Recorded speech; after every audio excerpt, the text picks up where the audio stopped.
Hey there, welcome friends. Sorry about that little glitch getting started for those of you who are here right at the top of the hour, but welcome, we are here, we are up and running, and we are live from Studio 5 just outside of Ocean City, Maryland, and we're back in 1080p this time.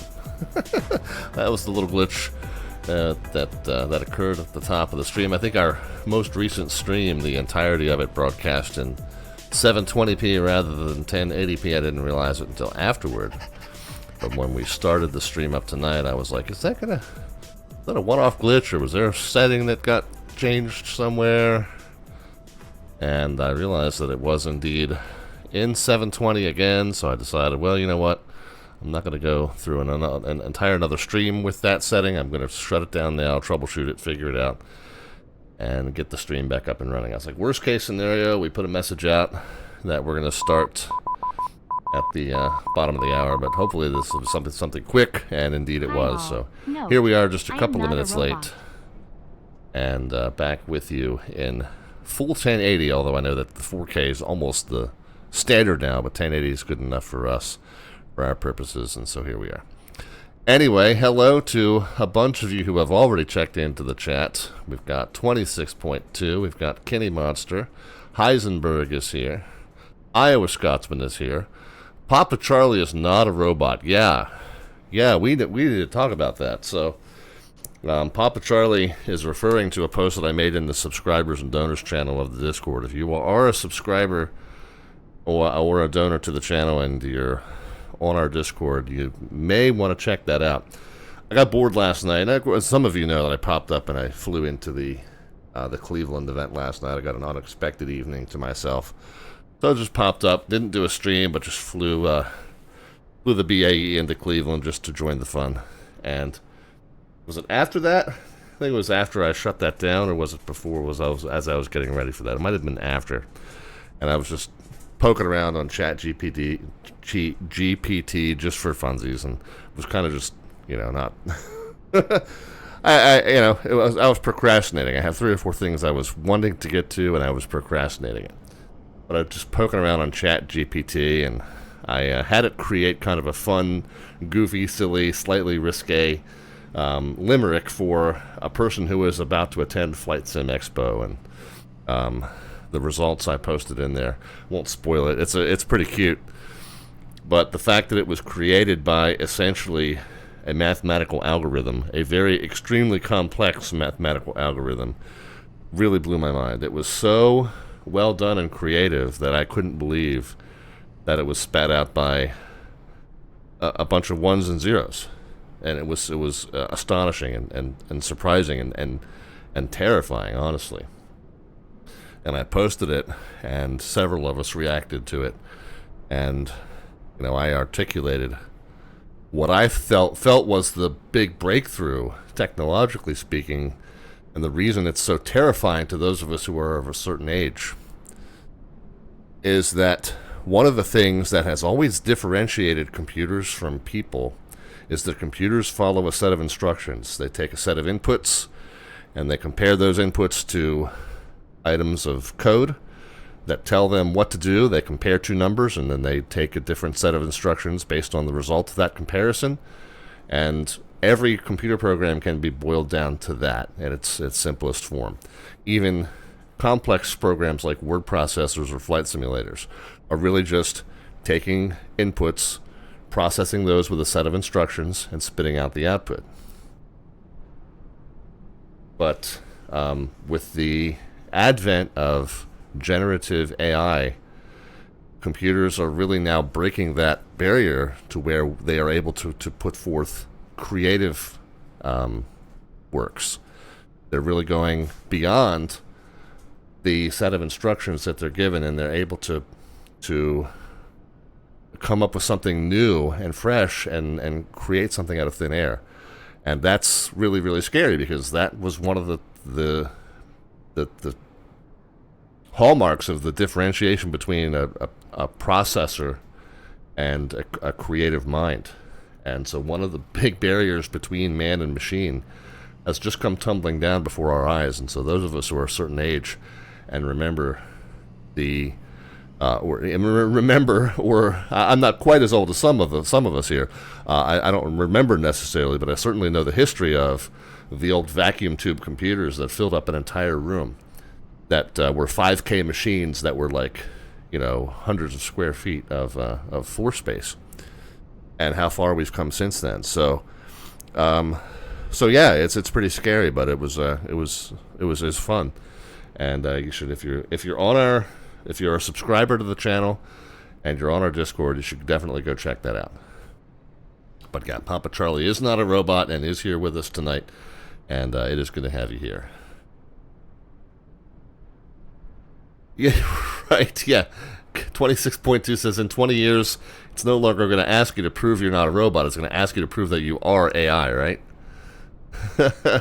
How long Kenny says, all this talk of technology, how long do you guys think you'd last living off-grid? 24 hours at most for me. 24 hours at most. I am a slave to the devices. If I didn't have this thing with me to beep and boop at me every once in a while to remind me where I'm supposed to be or what I'm supposed to be doing, I'd be sunk in a day. No doubt. 24 hours is pretty good. Yeah, that's a high end. That's the best case scenario for me. Papa Charlie says, I started programming on punch cards. Yeah, so you predate me by just a touch, but definitely remember that same era and how far we've come from, roomfuls of computer that were as powerful as, essentially a pocket calculator. All right, let's get up and flying, guys. We're resuming our river run series. And we're heading down the Rio Grande. This is episode 6 out of what we project to be 12, and we have finished our most recent episode in Van Horn, Culberson County, Texas. Van Horn. We're kind of in this first bump of the Texas geography here, the border that dips down to the south and then back up to the north again before heading back down south to the most southern tip. So we're in that southwestern Texas area. We actually did have recently, we had Albuquerque Center on, and it was funny because they cover all this airspace down to this, beyond this bump and just to the east of it. And I was like, we're going to be in Albuquerque Center's airspace all night long, and they're going to be on. However, we're going to be general aviation operating in non-towered airfields the entire night, and we're going to be in Class Echo and Golf airspace the entire night. And because these are such short hops, it's really not worth picking up flight following services. So it's like, well, if Albuquerque Center wanted to talk to me, they're going to be disappointed, but they've since kind of hopped off and wrapped up their session for the evening, so I don't have to feel so bad about what might seem like dissing them otherwise. But here's where we are. We're picking up from Van Horn. We're going to head back to the river, and I think we do have some terrain here. We could follow this valley and cut this down this little stream and join the river down here. I think I'm concerned that if I do that, I'm going to follow the wrong one and get lost in these canyons down here. I think what might be better is if we come out here to the west, 25 miles or so, 22 miles there, and then cut down to the south into this wider valley, and then just follow the Rio Grande down. The next two destinations are private fields right along the river. Private field called Candelaria, one called Hot Springs. We'll come back inbound to off of the border a little ways for this Cibolo Creek Ranch, which is another private field, but it's a paved private field. And then we'll end down here at Presidio Lely International, which is a municipal airport of some stature down here at Presidio, Texas. Again, relatively sparsely populated area of the state, kind of off the beaten path, the desert. Not a whole lot of economy going on here, but small town of Presidio and their international airport. And again, a lot of these are considered international because they are right close to the border, so they do have to have a small customs detachment there. So that's only 4 trips. It's only four hops. If we finish that up and we still have some energy and some time, maybe we'll pick up the next 2 down the line, which will be Big Bend Ranch State Park here, 3 Tango Niner, and then Lajitas International, again, designated international, even though it's a single non-towered fields right here near the border. So we'll maybe pick up these 2 if we if we finish and we still have the stamina. But that's the itinerary for this evening, and like I said, air traffic control is non-existent. We're kind of down here by our lonesome. We'll do our best to check in on the CTAF frequencies as appropriate. Again, on VATSIM in the U.S. now, VAT USA, and select other locations. We are using published CTAF channels now, 122.9er here. At any of these private fields that don't have a published one, it's also 22.9. So 22.9 for those two locations, for this one as well, and then 22.8, what we've known as the standard advisories channel, but it does happen to be the local advisories channel for Presidio. So, and then if we get down to these two, again 22.9 there, 22.7 here at Lajitas, if we make it that far. All right, we're in the A2A Simulations Piper Comanche, and let's go ahead and get started. A couple more folks to say hi to there. Nam106 popped in. Mary Arbitrary is with us. Yeah, exactly. Mary says, hello, Mr. VatGov, whatever number you are. Yeah, Kenny Monster has it correct. Lucky number 13. And I was about to phrase it that same exact way. Kenny, we're of one brain, which is talk about technology, AI technology being both happy and scary at the same time. The fact that you and I are on the same wavelength is also both happy and scary at the same time. I'm sure that you can say the same. Drumma32. Wow, we got all kinds of folks stopping in, and a handful that I haven't seen here a little bit, but it's good to have you all with us. All right. Doors and windows. Control lock is off. Let's get the fuel valves open. And we'll hop out of the plane, and we'll do our pre-flight walk around. We'll start with the flap surface. We'll move it all three positions, wiggle it in each one, make sure that it doesn't have too much play in it and that it moves freely between each position. The aileron should move freely with the control lock off and shouldn't rubber catch anywhere. We're not going to do anything with the tip tanks. We're not going to need that much fuel, so we'll fill up the wing tanks, but we're not going to worry about tip tanks, so we'll roll on, and the landing light will check on the second pass after we get the battery turned on. We'll come around one more time and check all the lights. The right side wing tank, we're basically going to fill it to capacity, so let's go over here to fuel and payload and fill that sucker up. So we want to check, number one, that the level is consistent with the amount of fuel that we asked them to put in there, and we also want to check to make sure the color of fuel is consistent with the correct type that we have asked to be put in there. Both of those things seeming to be the case, we'll move on. Pull the wheel chock. This is where we're going to take a little sample out of the bottom of that fuel tank and make sure two things. Number one, that it is indeed the right type, the right color of fuel, again, as we just mentioned. Secondly, we're going to check to make sure that it is not contaminated in any way. And again, when we're checking the color, we're also checking to make sure that it's not clear, as in it's not water that has settled into the bottom of that tank. And if there was, we would just continue to pull that water out until we hit fuel. On the engine intake, we want to make sure that there's no foreign objects left in there. And yes, the A2A Simulations Comanche does simulate a foreign object or two left in the intake once in a while. We've seen it once here on stream. Props not damaged in any way. Engine oil, we'll see. We want it to be sitting just above 9 in a nice light color. Oh, both of those things are the case. Good.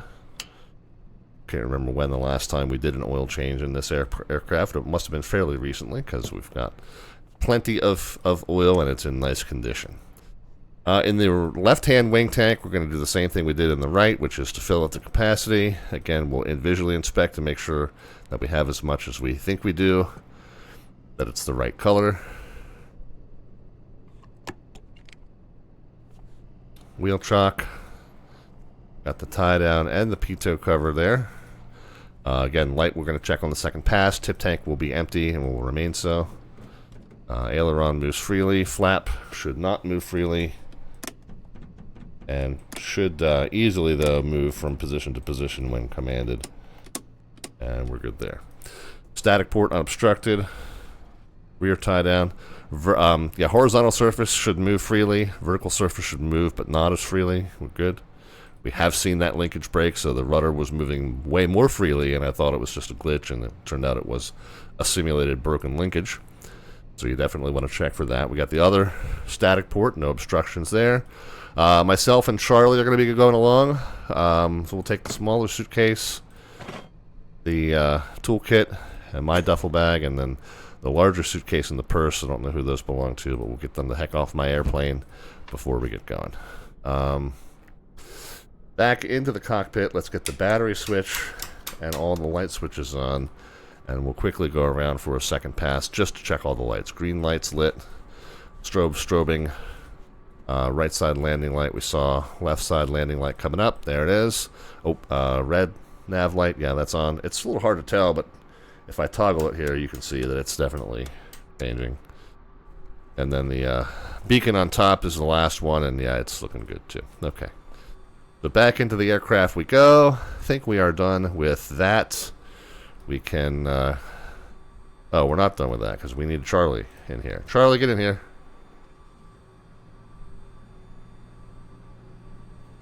Alright, Charlie, close that door for me. Latch it up top if you would. Thank you, sir. Did that...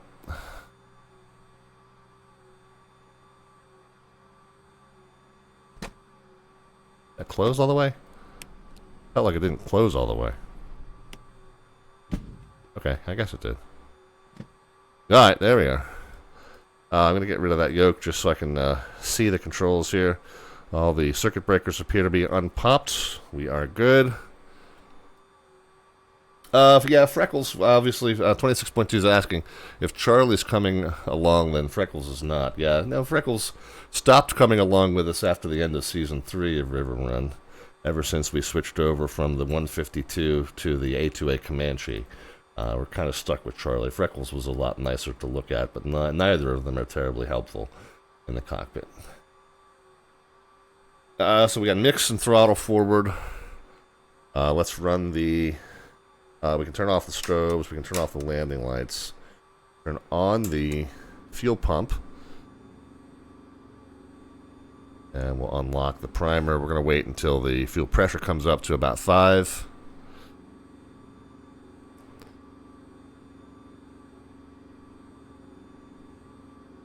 Okay, there we go. We'll pull the primer. Fairly warm day down here in Texas. We'll pull it maybe just 3 times. That ought to be sufficient. We'll lock that back up. I'll leave the fuel pump running for now. The throttle can come back out maybe down to about 10%. Right mag, left mag, both mag. We do have somebody standing out here near the prop, so we'll yell, clear, clear, clear, clear, clear, clear, clear. Gauge the starter, a little more throttle. There we go. Okay, as soon as the throttle comes in, we'll knock the throttle back down to where it settles at 1,000 RPMs. Check the oil pressure. Did it come up right away? It did. Fuel pressure. If we turn the electric pump off, the fuel engine should be supplying its own fuel pressure now, and it does seem to be. So we're good there. We're going to close the windows up. We can get the avionics switch on and fire up the radios. Oh, one thing I want to do is lean the mix out right until the point where it starts to drop RPMs.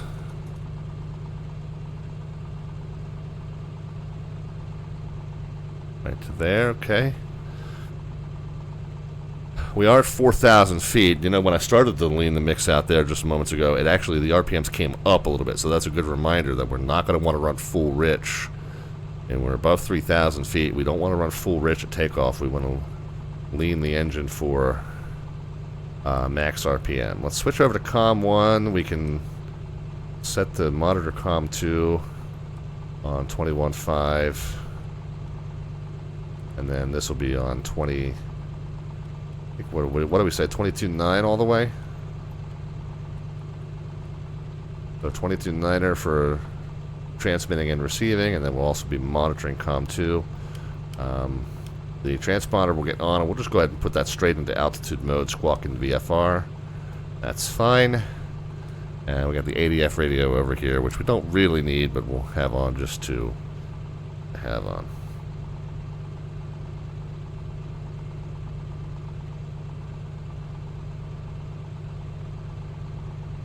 Okay, we are at Van Horn, KVHN. Let's do a METAR KVHN. 080 at 12, so we'll take off to the north and east. 3016 is the altimeter. We'll set that and we'll check the charted field elevation here. 3016, probably right around where I had it. So yeah, charted field elevation. So our altimeter is reading 39, and it's 39 and change, so that's good, close enough. So we're going to take off to the north and east. It's a runway 3 and 21. We've also got a runway 7, but I think 3 and 21 is the primary runway, and 7 and 25 might not even be completely paved, but 3 and 21 will be fine. It wasn't, what was it, 080, so it was more in line with runway 7, but it was 12 knots. Yeah, let's see the condition of runway 7, and if we like what we see, we'll use that. If we don't like what we see, we'll use runway 3. Yeah, I hope she handled the news well. 26.2. Oh no, that was her choice. So altimeter's now calibrated. Let's calibrate the directional gyro as well. It looks like we're parked at a 310 exactly. We'll pop that in and set that accordingly. And again, for now, we're just going to say we're going to use runway 3, but we might change to runway 7. But our on course, we had said, was a 257. So almost, I mean, you know, almost a left downwind, depending on which runway we end up using. But 257, 260. So there's our on course heading. And it's 22 miles, and we go about 2.5 miles an hour. I'm sorry, 2.5 miles a minute in this aircraft. 2.5 miles a minute is 150 knots. 170 to 180 miles an hour, about 150 knots thereabouts. So that's 2.5 miles per minute, nautical miles per minute. So 10 minutes would take us 25 miles. So we take off and we go about, you know, maybe 8-9 minutes to the west on a, you know, left downwind. And that should take us to about this point, and then at that point we can turn to the 145, or maybe, you know, maybe more like a 160 or whatever takes us that direction. Yeah, 160 on the nose is what plotted there, but of course this is all just kind of estimated. Okay, so that's the navigation plan. What else we need to do, friends? Let's do a we already checked the control surfaces from the outside, but let's make sure that they move as commanded. Can't really see the rudder from inside, but somebody outside would wave at us and tell us that they look good. Let's go ahead and get the flaps set. We'll get our trim neutralized.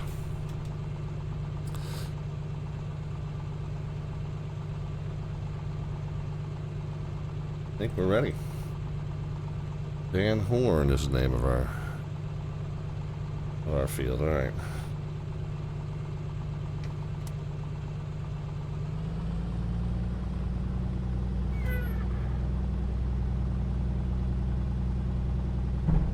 Van Horn traffic, Comanche 514 Delta Victor taxi out to runway 3, runway 7 intersection for a VFR westbound departure. Van Horn. Haven't decided which one we're using yet, so that's why I didn't specify. Whoop, that's the runway itself. So what do we want to do? We want to go this way, I guess.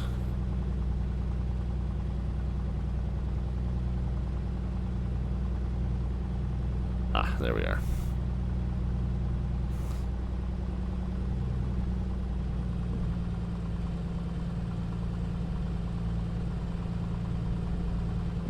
Let me make sure that that's what I think it is. Okay, good.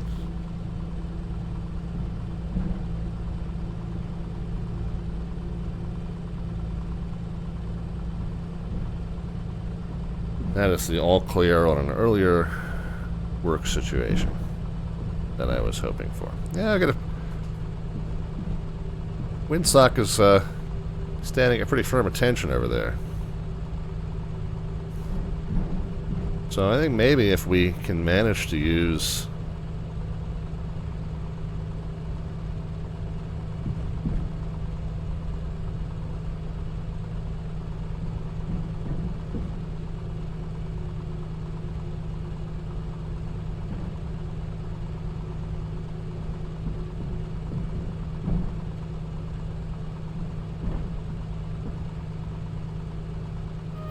Managed to use runway 7. Let's do that.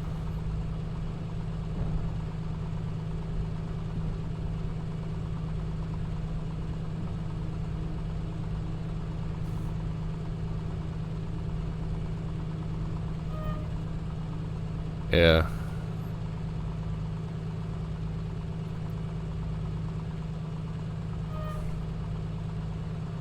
Van Horn traffic. Comanche 514 Delta Victor is going to depart runway 7. And will be a left downwind VFR westbound departure, Van Horn.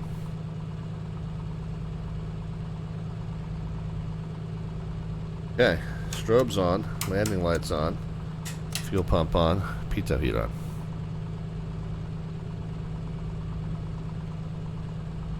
And this is 7. There is 3. 7 is the one we want. You're the one that I want. You are the one I want. You. Oh, we didn't do a run-up. We'll yellow it. I'll estimate the mix for 4,000 feet and we'll yellow it.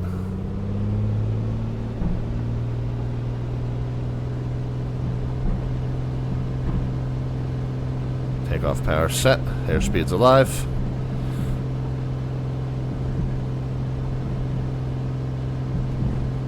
Knots, or 80 miles an hour actually.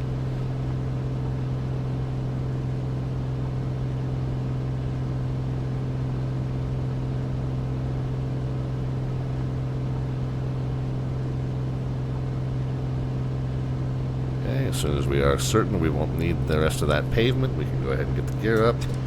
As soon as we feel we have enough airspeed and altitude, get the flaps up. Pull the RPMs back. 24 on the manifold, 24 on the RPMs. And the fuel pump can come off. Pitch for 105 in the climb. Van Horn traffic, Comanche 514 Delta Victor is clear. Runway 7, we're on the left crosswind, turning left downwind VFR westbound.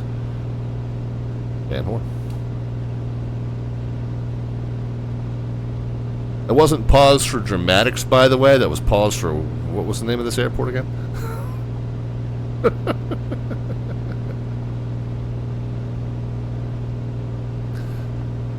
Okay, so our on-course departure is almost precisely a downwind. Pitch to 105 and...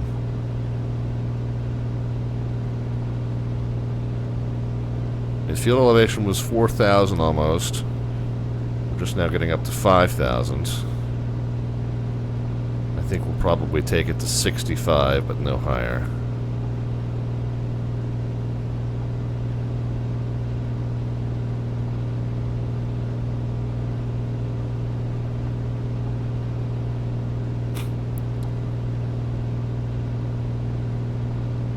And really, honestly, if we're within 3,000 feet of the ground, then that whole odd number +5 eastbound, even number +5 westbound, that doesn't really take effect until after you're 3,000 feet above the ground. So, not super critical that we keep it at 65, but we'll do that. 65 is 2,500 feet above ground level. It seems reasonable. Manifold pressure slipping a little bit because of the air density dropping as we climb. I'll put it back up to 24. And we want to keep... we got airborne about 7:36 or 7 Eastern time. I feel like we want to just round that ridge and turn left. But I do want to kind of keep track. I had said 9 minutes or so.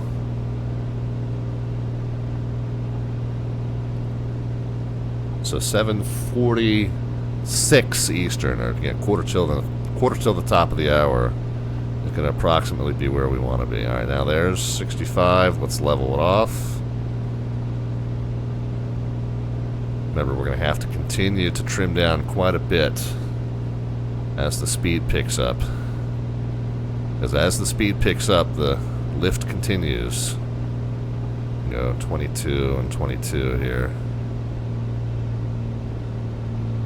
But as the speed picks up, the lift continues to increase as well.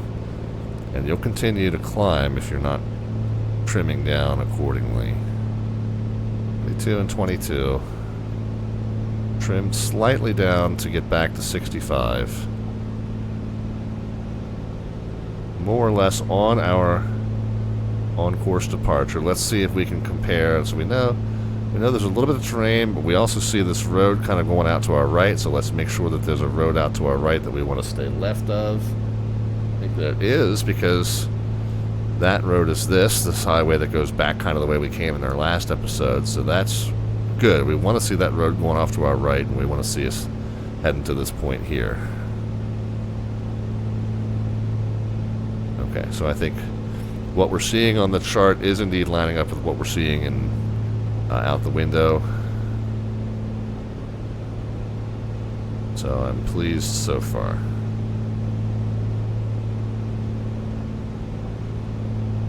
Again, continuing to try and just trim down ever so slightly. Since we're at 22 and 22, I can also kind of lean the mix the rest of the way out. I use 22, 22, and 14 in this aircraft. You know, really, first of all, that's not an economy cruise. That's a little bit more of a higher power cruise. But second of all, that's also kind of a round figure. You know, you should really adjust your cruise numbers based on atmospheric conditions and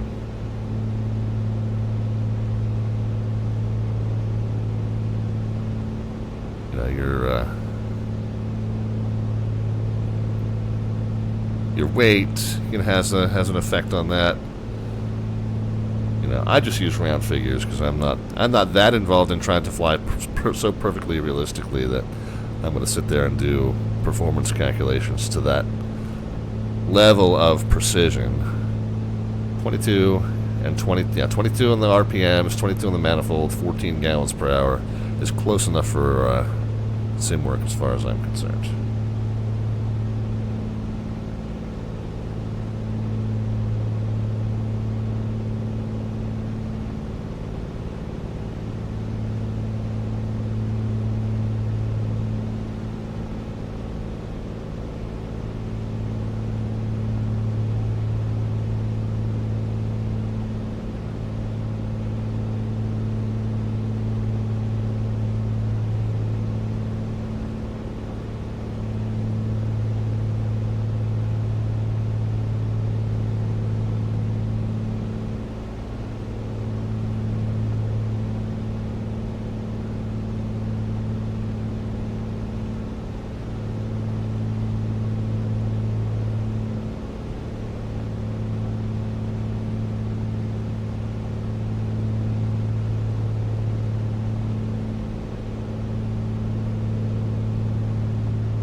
Alright, how we doing? So we're still a touch above our intended altitude, although it looks like the terrain might be rising here. The terrain should drop a little bit by the time we get closer to the river, so I'm not going to worry about that too much. It looks like we've been tracking our own course heading pretty successfully.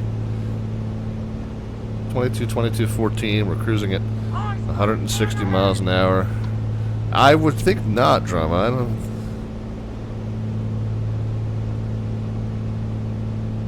I don't think there's any icebergs here.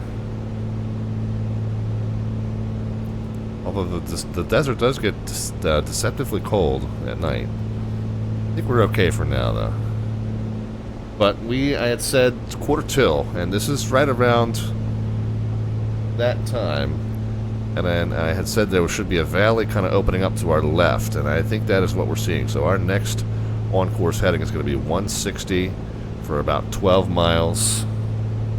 And then we should kind of join the river. We should be able to see the river up ahead. For right now, I'm going to just do a quick magnetic to gyro calibration. We're flying exactly at a 250 according to that.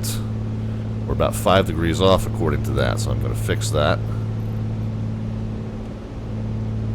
And then I'm going to set the heading bug to a 160. We're not going to turn to that just yet.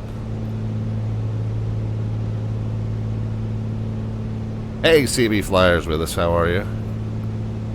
Good to hear from you.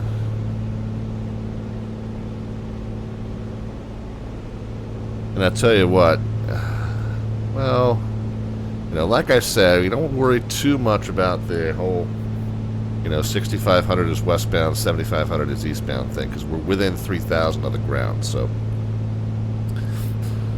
those conventions don't really take effect until you're more than 3,000 feet off the ground. So we'll stay where we're at. I was thinking if we're turning to a 160 and we're going to be more of an eastbound heading, you know, it might be time to pick up 1,000 feet anyway. But I think as we turn this way, we should be getting into flatter area, and then I believe we're joining our river here. So I think we'll just keep the altitude we got. 65 is fine. That's since we've seemed to have found our river. This first leg, by the way, going to be the longest one of the evening.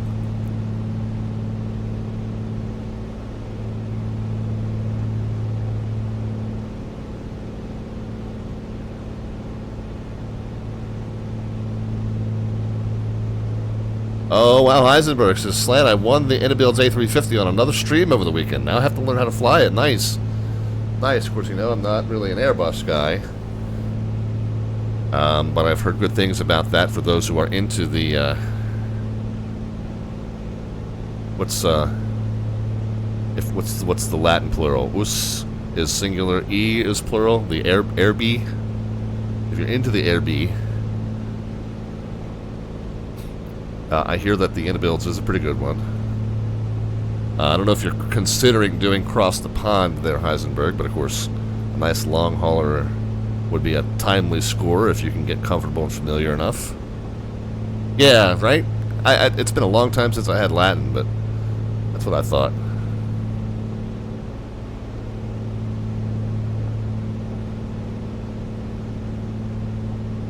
And then CB says, how are you? Didn't forget to squawk mode Charlie today. Yeah, no worries, man. I'd be lying if I'd said I'd never done it. Speaking of which, oh yeah, okay, we are.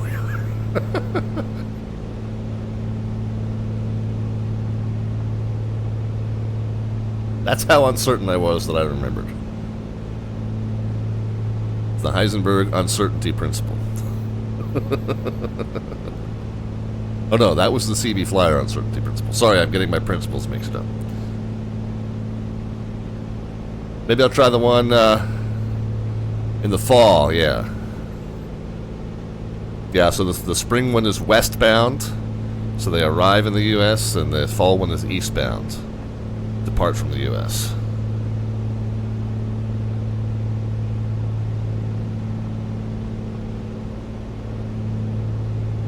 Alright, well, now that we're joining the river, let's do our best to kind of keep track of our position here. We're joining,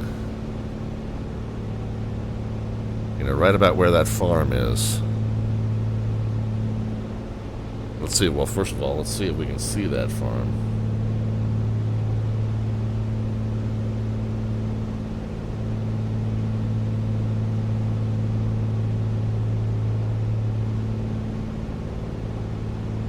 But I don't want to blow past this thing. I mean, what's the distance going to be, right? Approximately 17 and 28.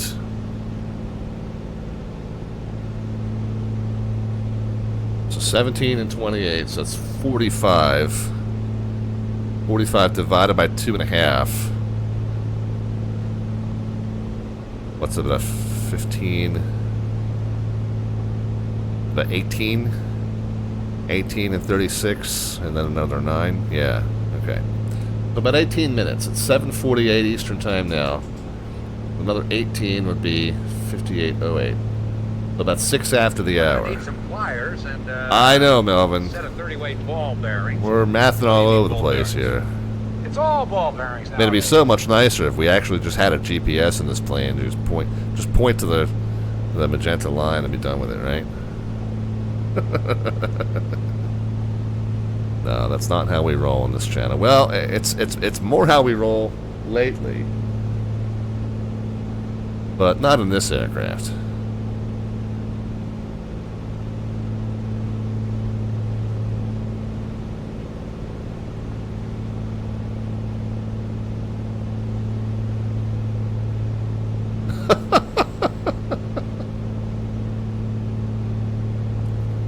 CB said, I had a switch mapped to my battery in the Archer. It kept glitching during an OTS and kept cutting off my radios, so I had to land and pause to unmap it. That's now the second switch to go out on my Alpha. Yeah, I have, I think the second one, I think my Alpha, knock on wood, I think my Alpha switches are all still okay. My Bravo is the one that's glitchy and dusty, I think. Because that's the one where I got at least one of the black switches above the levers that doesn't read well anymore, that second one from the left.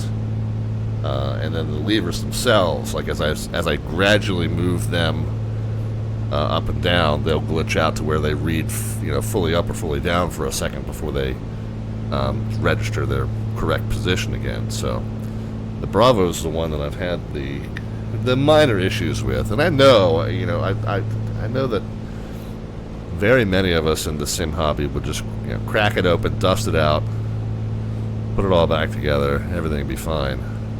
For me, that would definitely be a Humpty Dumpty-esque scenario.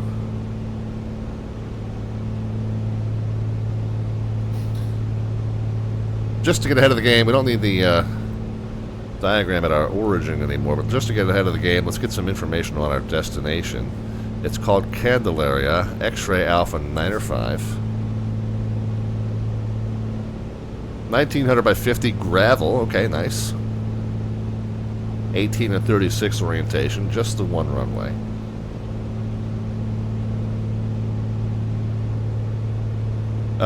We don't have a lot of information about wind conditions in the area. 05. So I think, if the wind's coming kind of out of the northeast, then we're going to want to land northbound. So that makes it easier because we can then fly a downwind pattern to it. I think we're going to do a right downwind, even though it's not marked on the sectional that way. It's a private airfield, so there's really not like a standard published pattern direction because the guy who owns it decides what pattern to fly. But for us borrowing this field, I think we fly a right downwind, and that just keeps us in our home country's airspace. I don't know how important that is necessarily, but a right downwind to 3.6 is going to be our plan.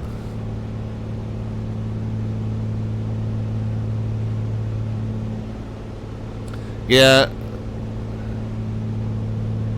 CB says, for how much they cost, it's frustrating to have issues even though I know they're moving mechanical parts. Indeed. And I hate to say this, though, like, compared to, I mean, they're really on the more affordable end of comparable hardware. That doesn't excuse shoddy workmanship, but, and I know it seems like a lot of money compared to, like, a CH product's, all plastic yoke. But it's still kind of on the lower end, and I get what you're saying, but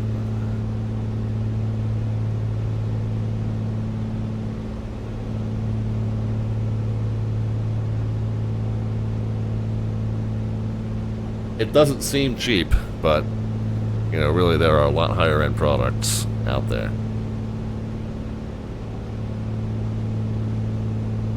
Now, Dusk says that the airport should have a windsock. Okay, yep, fair enough. That's a good point. Although I like the way you put it. Sky Vector indicates wind. Yes, okay, there is wind at this location. That's good to know. It is, yeah. The windsock is there, but it's not lit, and that's fine because we're in daylight. But yes, is there wind? Yes, there's wind there. Yep. Yep. Good advice, Dusk. Good advice.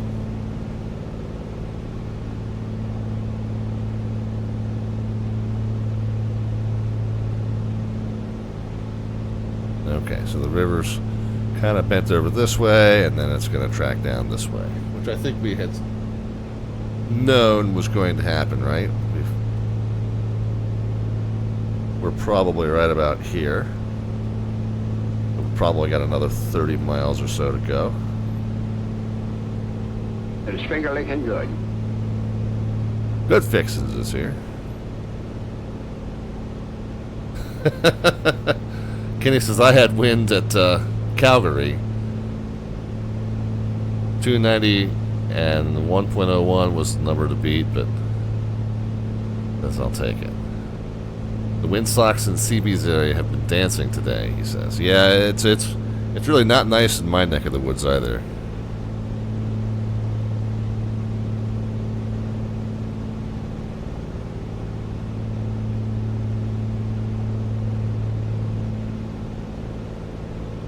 What did we say? 6 after the hour was our estimate.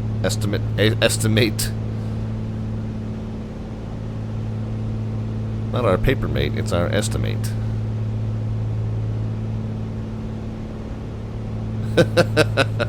Yeah, Dusk says that kind of stuff makes me appreciate AWAS that much more. Yeah, well, obviously, like I said, this is some dude's field that he turned into an airport, so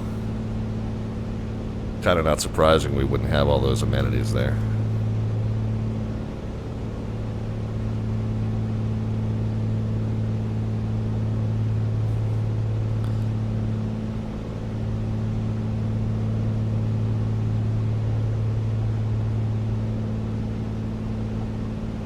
Stu 220 here. 222 is here. Speaking incomplete sentences, I today.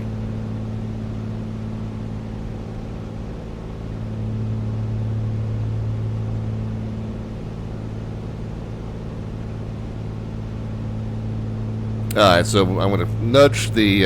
This is no time to panic. This is the perfect time to panic. I'm going to nudge the plane around to follow the river, but before I do, let's level the wings, fly a consistent 130 here.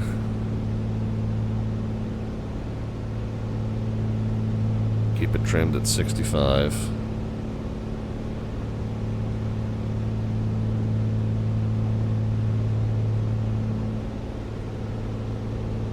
It's like we're about a 130 and a half, so I'm going to bring the nose back around to the left just a little tiny bit. Okay.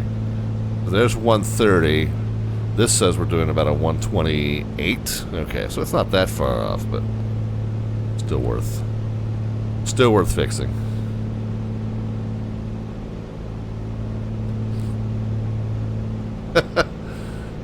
So Stu's not streaming tonight, asks Kitty, and Drumma says Stu's been doing too much Minecraft. Ah, yeah. When Minecraft first came out, both of my kids were instantly addicted. And I swore that it was some video game creator's way of brainwashing a generation of kids into a survivalist army. I kept waiting for there was going to be some trigger word that was going to signal the uprising.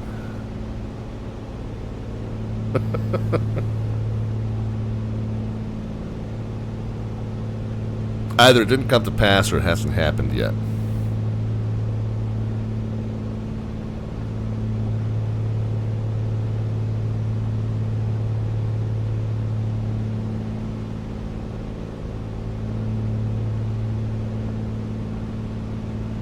Again, he said, I watched others play and thought it was stupid, and then I couldn't stop. That's kind of how I felt about Among Us. Alright, so we got another little right bend here, and so we might be fairly close to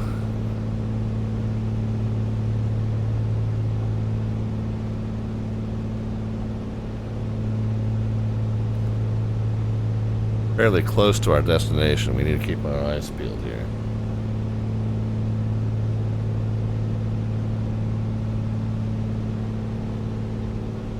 We can also try to compare other features. It's just after a stream is going to come in from the left.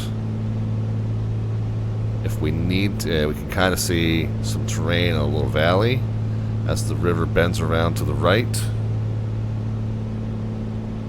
I said 6 more minutes. I think we might be looking at it right up in this area here.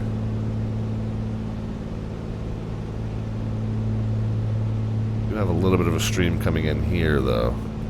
Let's keep our eyes peeled. I didn't do a real good job. I haven't really briefed wind forecasts. If the winds are coming out of the north, then we might be making better time southbound than I am calculating. I'm kind of just doing mental math and saying 2.5 miles a minute, but if winds are coming out of the north, then we might be doing a little better than that. I mean, the other thing we can do if we get really stumped, we can do a point-bearing distance comparison off of this Marfa VOR. Matter of fact, just for S's and G's, let's... So a 246 is where we would know we're right on that, so 15.9 and 246. So that would help us know that we're kind of right where we want to be here. 15.9, is that what I said?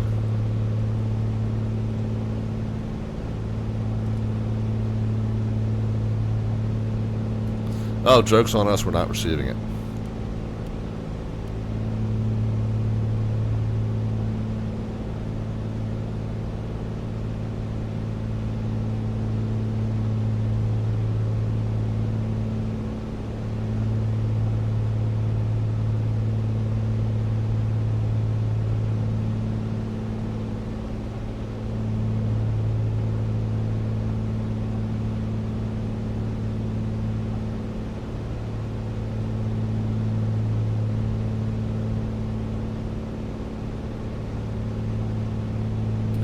Yeah, joke's on us, we're not receiving that. Which, if we go to the world low chart, we can see very low. So it's not really meant to be receivable from a great distance. Yeah, right.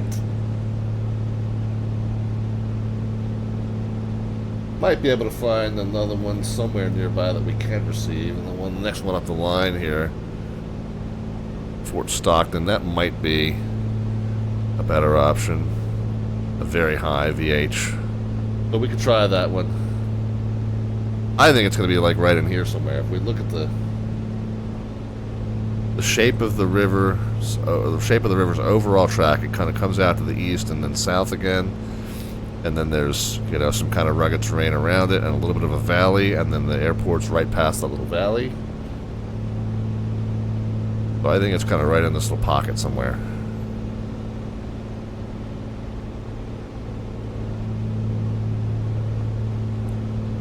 If we wanted to try, though,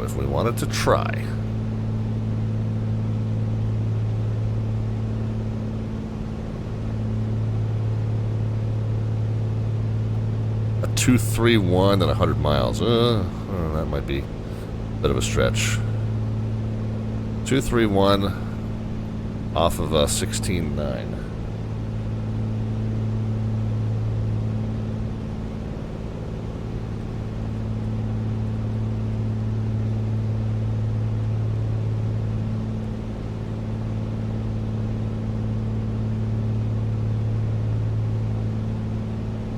Nope, not receiving that yet either. Or not yet. Not receiving that either. Likely won't. I'm going to change the heading bug around to 18. I'm sorry, to runway 1. Presuming that's what we're going to want to do.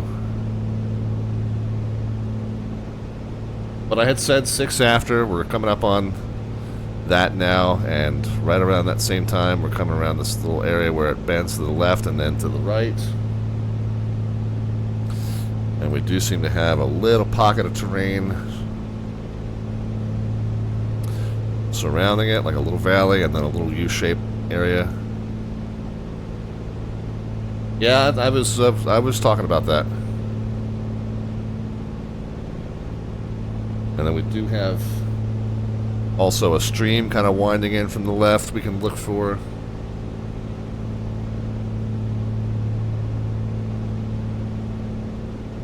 which may be this. Maybe this coming in right here. So I do think it's right in this area.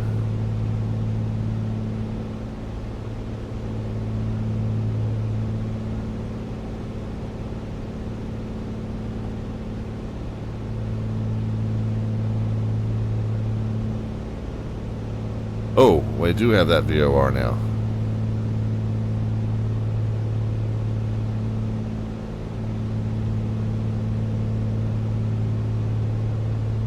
The line's still fully ahead of us. So that tells us we've got a few more miles to go yet. But I bet you we're pretty close.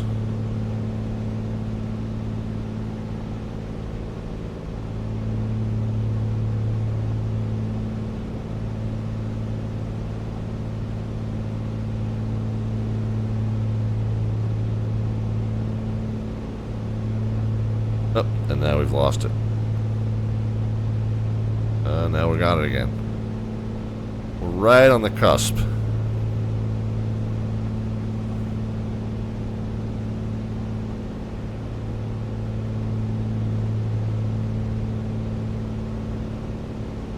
I say it's got to be right in this area here somewhere, though.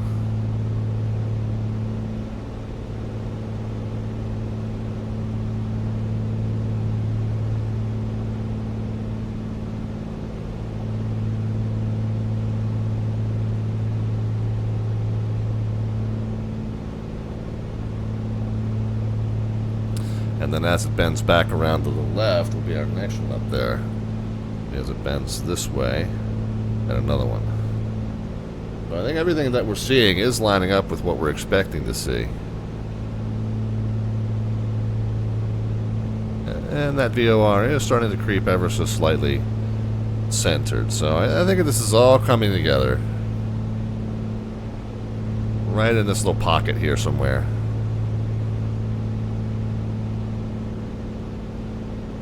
Field elevation 3,071, and we're at 7,000.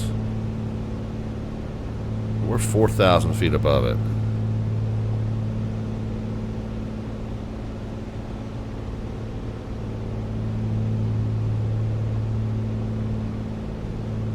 Keep that in mind as we're looking. It's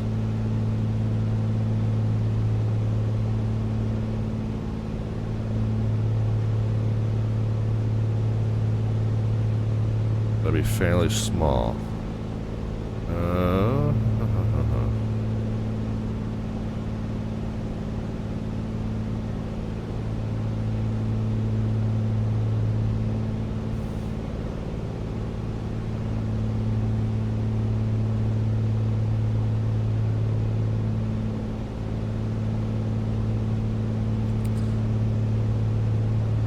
Kind of a plane that opens up on the Mexico side, yeah. See all that, and then kind of a little ridge there on the US side. Yeah, I see that. Feel like we gotta be coming right into it.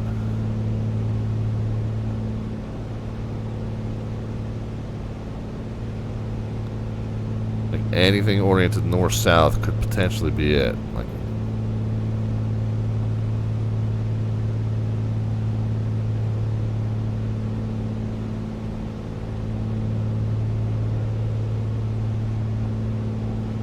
now we're a couple minutes after where I thought we would see it. And we are not receiving that VOR.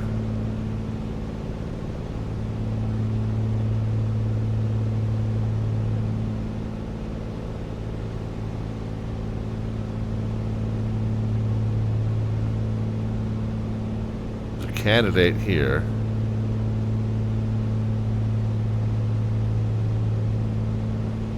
That is approximately on the right alignment.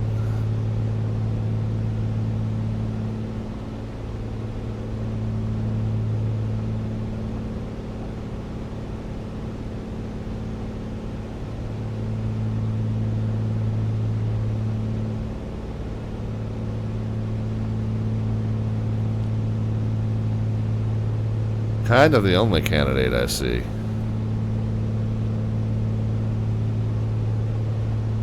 And it doesn't look like a real distinctive one.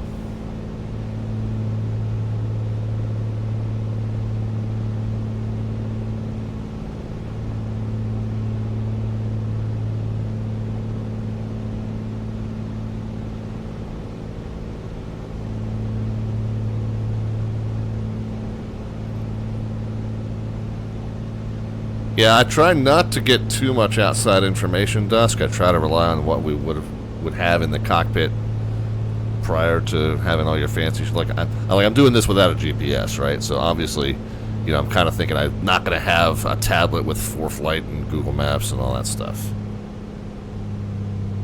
So let me see what I can come up with here, and then if we get totally stumped, I mean, maybe we'll take some additional information. But I mean, it has happened before.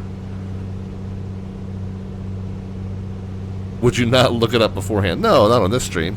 Come on, man. What's the last name of the stream? Adventure.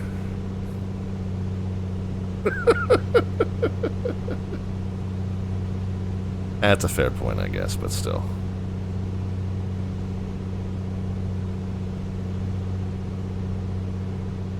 Yeah, I don't know that. I mean, we might have a little bump in the terrain where the runway is supposed to be. I'm not convinced. I'm not convinced that the sim is rendering that as an airport.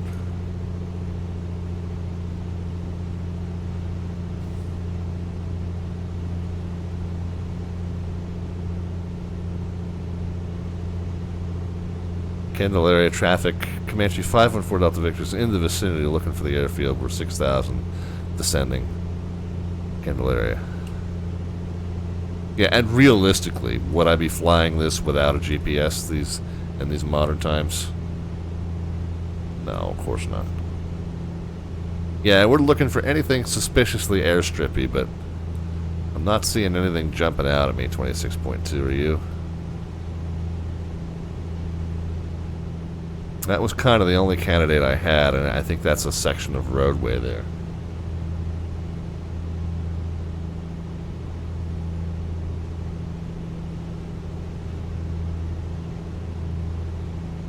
We should be more or less parallel with it, right? We're on almost a 180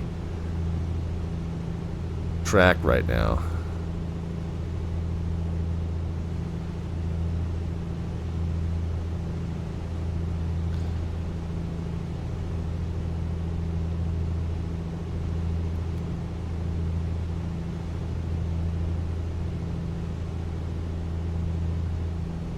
And I'm not even going to turn around and do another pass. Do we know if it's in the sim? Maybe, maybe not. We've encountered that before too, where we've planned for airports that are not even fully rendered. Yeah, I'm going to say this one's a bust, guys. We'll continue on.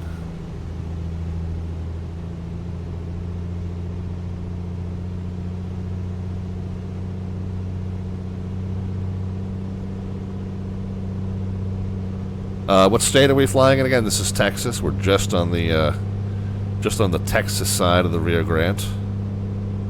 Candelaria traffic, Comanche 514 Delta Victor is aborting. We are climbing out, 5,000 climbing now. VFR is continuing southbound, Candelaria. Alright, let's make sure we get enriched. Get back to climb power, 24. And 24.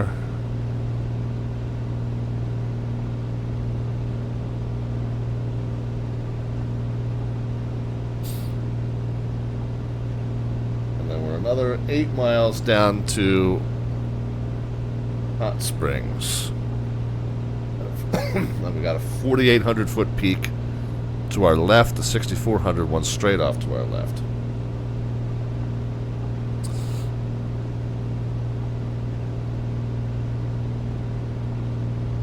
I don't know. I see a large peak, but I don't see a larger one behind us necessarily.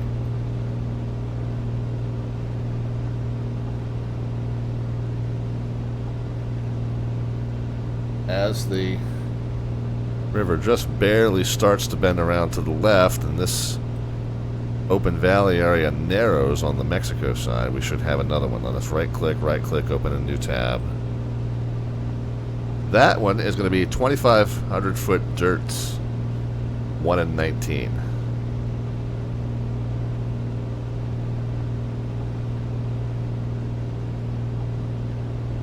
Alright, so once again, we'll level it at 6, I think.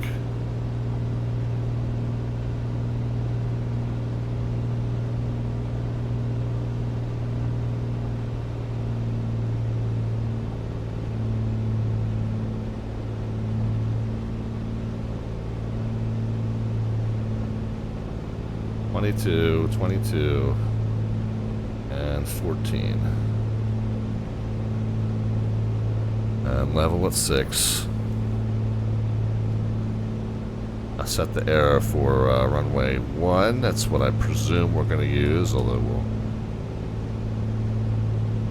do an inspection pass to verify.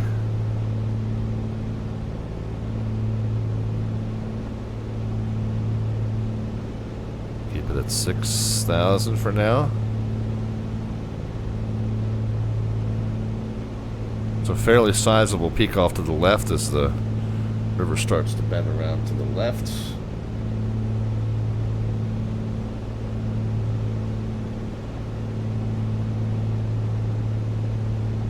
Now see, 7,200 and 7,700.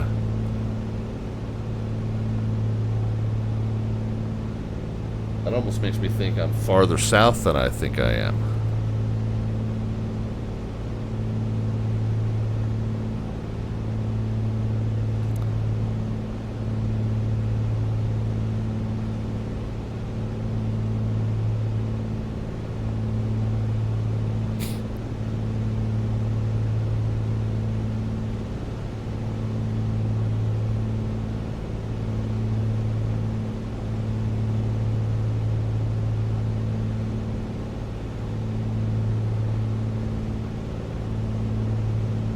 We're looking either for X-Ray Alpha 9 or 5 or 3 Tango Echo 4. If you find them in the sim, really that's all the information I want. Yes, it's in the sim, or no, it's not. X-Ray Alpha 9 or 5 or 3 Tango Echo 4. But I'm looking at the peaks on the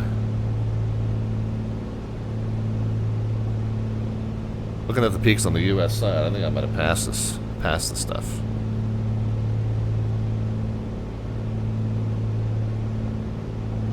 Trying to keep level at 6 as we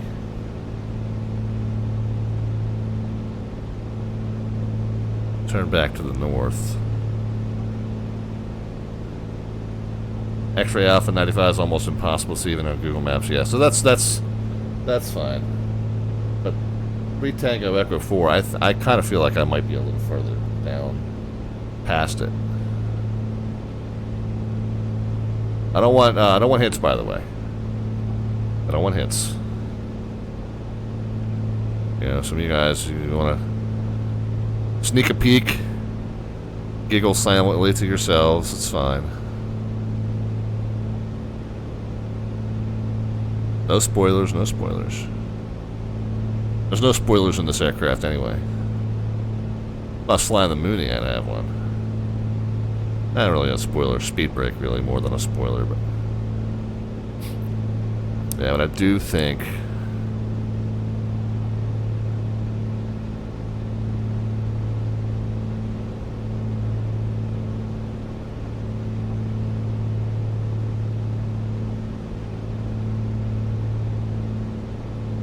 ooh, that might be something right there.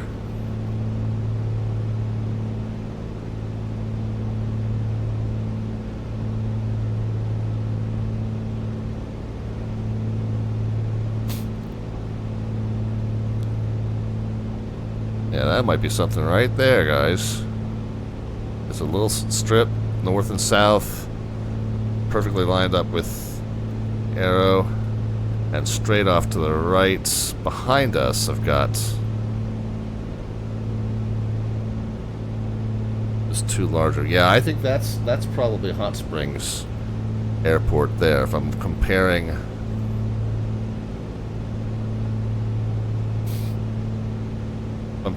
terrain features.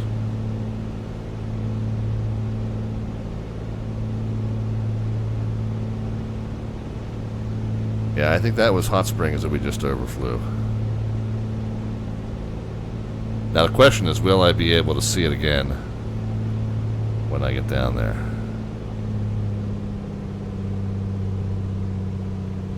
$3,071.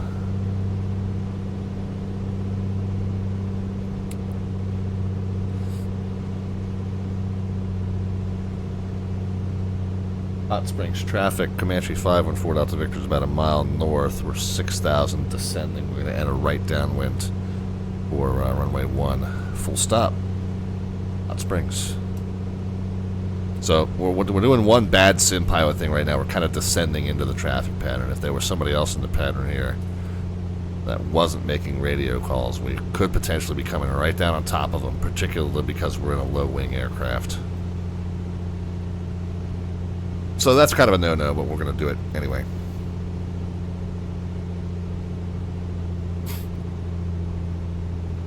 I'm going to tighten this turn up.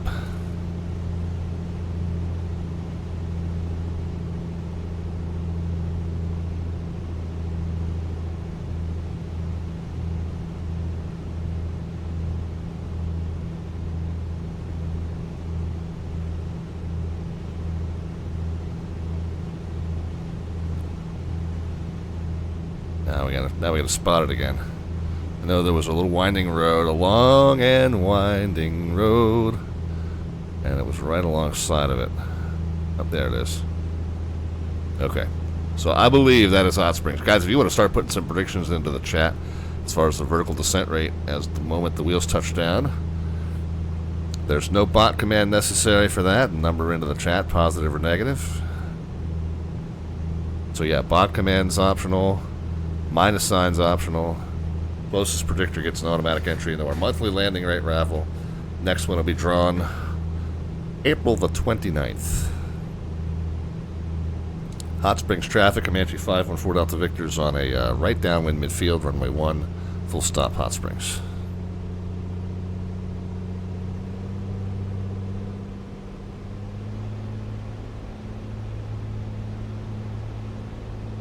We're still about 1,000 feet high here. So yeah, we're really doing a sloppy pattern in terms of altitude discipline. Trying to get the power back. Props spun up. Help us slow down. We got altitude to lose. We got airspeed to lose.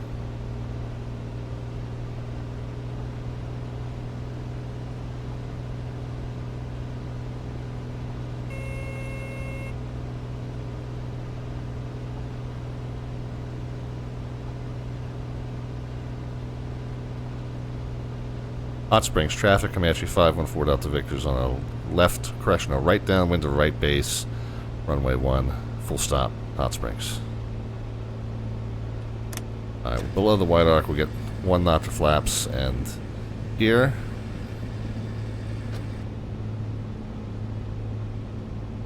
props are spun up. Mix is as rich as I'm going to put it here for our altitude. Hot Springs traffic, Comanche 514 Delta Victor is now right base to final, runway 19 full stop, Hot Springs. Alright. Not looking bad. Overshot the turn just a little, but we'll come back and get it.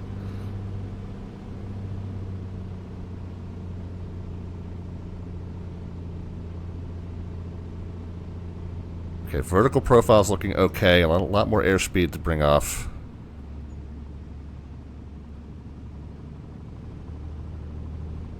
Ooh. Now it's looking like now it's feeling like we're getting blown way off to the left here. I'm gonna have to Cross control this like a mofo.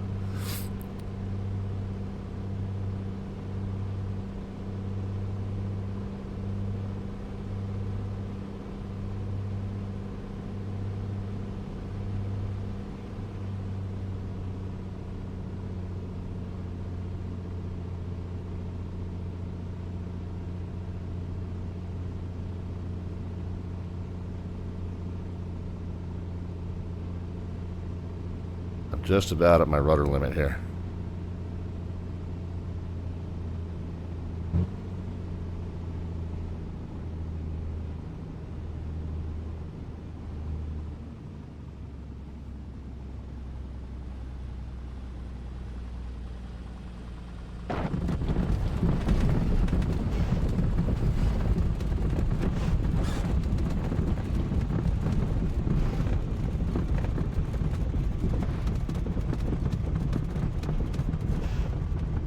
Well, probably at or beyond max demonstrated crosswind, but we made it.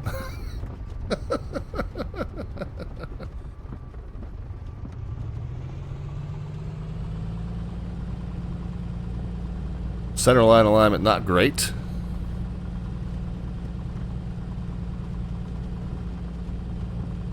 Under the circumstances, though, I'll take it.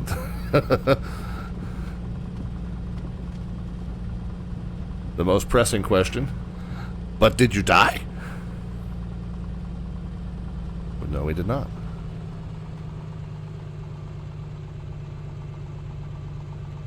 Parking brake. RPM to 1,000.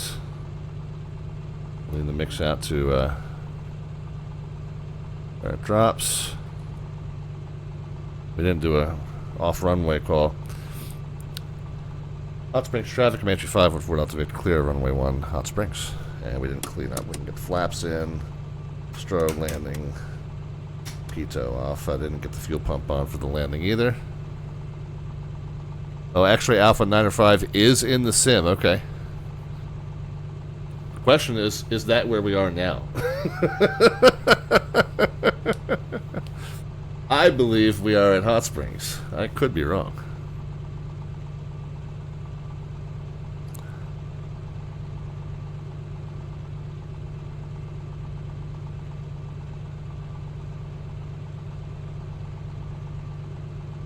At this point, we can cheat. Because at this point, like, we could get out and ask somebody, right?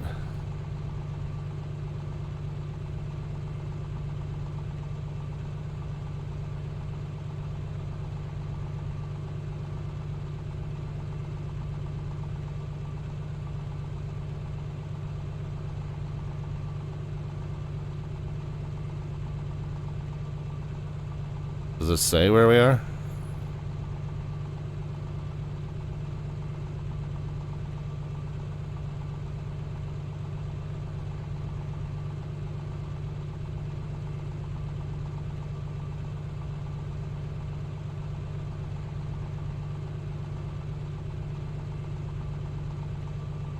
So we're south of that.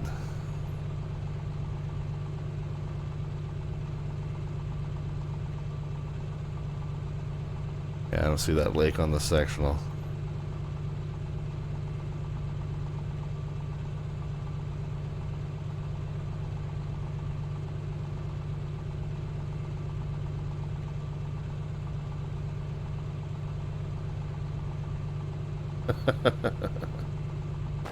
So yeah, I felt pretty certain that this was far enough off of the river that it was too far in off the river to be the first one we were looking for.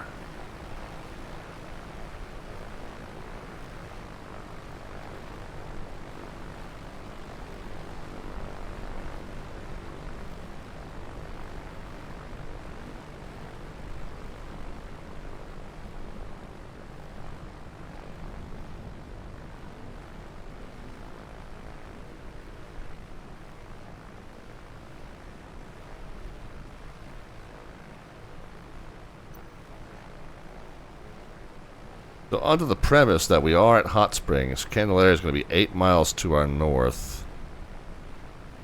Kind of right where the before the river turns to the west again. This is Hot Springs? Okay.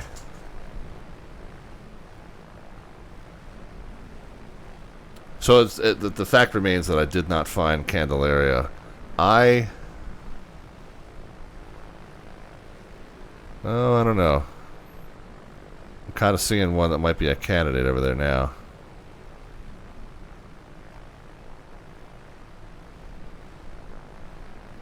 Right before. Well, I think this was the roadway that I thought was it.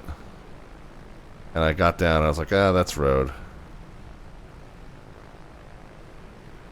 Not worth it? Okay. Okay, well that's fine. It won't be the first airport in these streams that we've aborted. We've decided not to hunt down. Okay, well that's fine. Anyway, so we do need to award a landing rate ticket for that endeavor. A 17 knot right to left crosswind. All things considered, I thought 16 was really respectable. We did skim it just a little bit. We always, in this aircraft, they have an exterior flight model that basically invalidates the G reading, so you can't go by that at all. Given that fact, I think 16's... I know. Yeah, Dusk, you can go ahead with any information. Now, at this point, I'm on the ground. We would be asking around.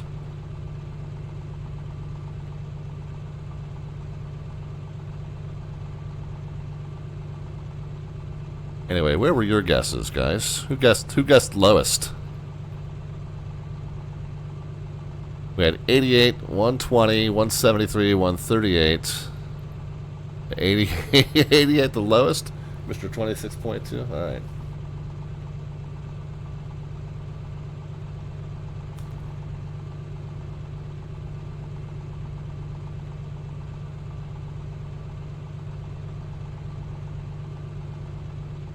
Which one is this? 3 Tango Echo 4.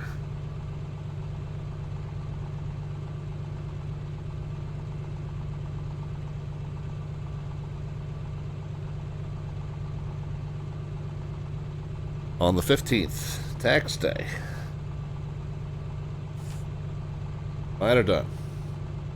I was not thrilled. Make some adjustments to our withholdings. So there's a road parallel to a runway-looking surface, but I believe it might be too long. My second guess was a short strip of clear of anything parallel to the west of the river. Now, it shouldn't be to the west of the river. West of the river is Mexico.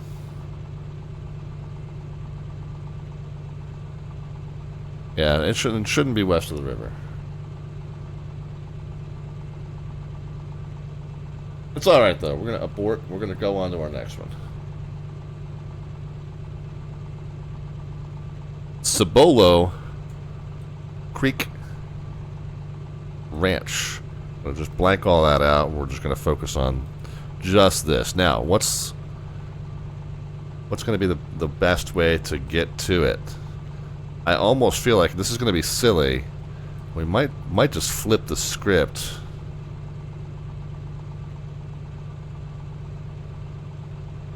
Nah, we'll still land. We'll still end at Presidio. And like I said, we've still got maybe we'll do 2 more here.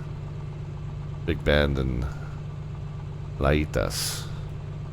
So we'll do Cibolo Creek Ranch next, but I think it's going to be easiest to come down the river 16 and 12, so 28 miles, and then follow this road up to Cibolo Creek Ranch. I think that's going to be the best way to go, other than trying to just navigate straight out here with all this terrain and, you know, no real good features to identify it. So I think, you know, visually speaking, river down at 28 miles and then US 67 north, that's going to be our next one. And then we'll backtrack. Presidio will be the one that we were to end the stream on, but then I think we can maybe knock out the next 2, get a little bit of a a little bit of a head start on the next stream, because the next stream was supposed to be a 9-hopper. If we can knock these two out and make that next one a 7-hopper, we're getting into an area where there's a lot more options. So we can get the next two knocked out and just be a little bit ahead of the game for episode 7. Alright, so that's going to be our next one, Cibolo Creek Ranch. I am going to take a bit of a break for some liquid recycling, however. So before we get started on our next leg, we'll take a break.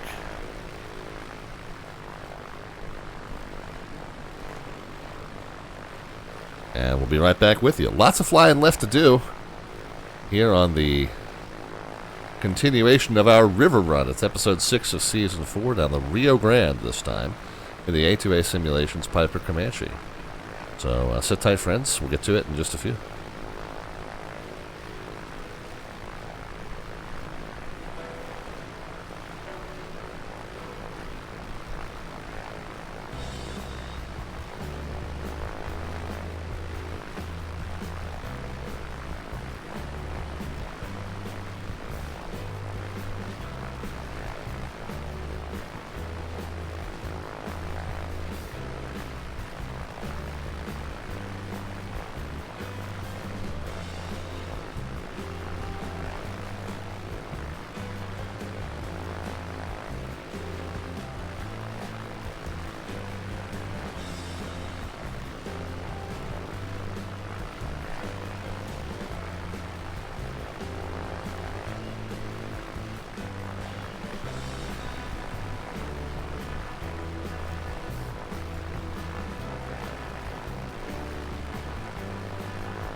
Alright friends, we're back. Thank you for your patience and appreciate you riding along as we are live from Studio 5 just outside of Ocean City, Maryland. In the sim, we're traversing down the Rio Grande. It's our River Run series. 4th season of it, and this one in our A2A Simulations Piper Comanche. Yeah, we did a little of that, and we did a little of liquid out and then liquid in, right? That's the liquid circle of life as we get ready to resume from Hot Springs Airport. And we are going to take off, and really it's a bang-on crosswind either way, so I'll probably just take the short way and go south, straight out, VFR. 28 miles, and then we'll turn north and follow this U.S. Highway north. This is our final stop scheduled for the evening, but I think we probably will. It's only 8:40 now, so we'll probably hit this one, come back, hit that one, and then we'll knock out our first two that were scheduled for episode 7. We'll be a little bit ahead of the game here. I am quite the recycler, yes. I'm very much in favor. I am a staunch advocate of liquid recycling.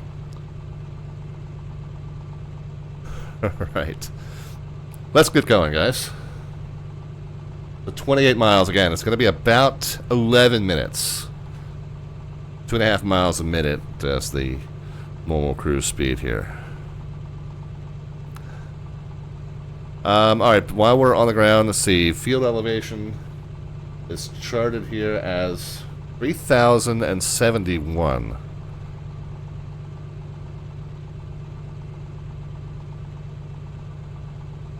I'm going to go ahead and set 3,071. Man, I can't imagine that the weather changed that much.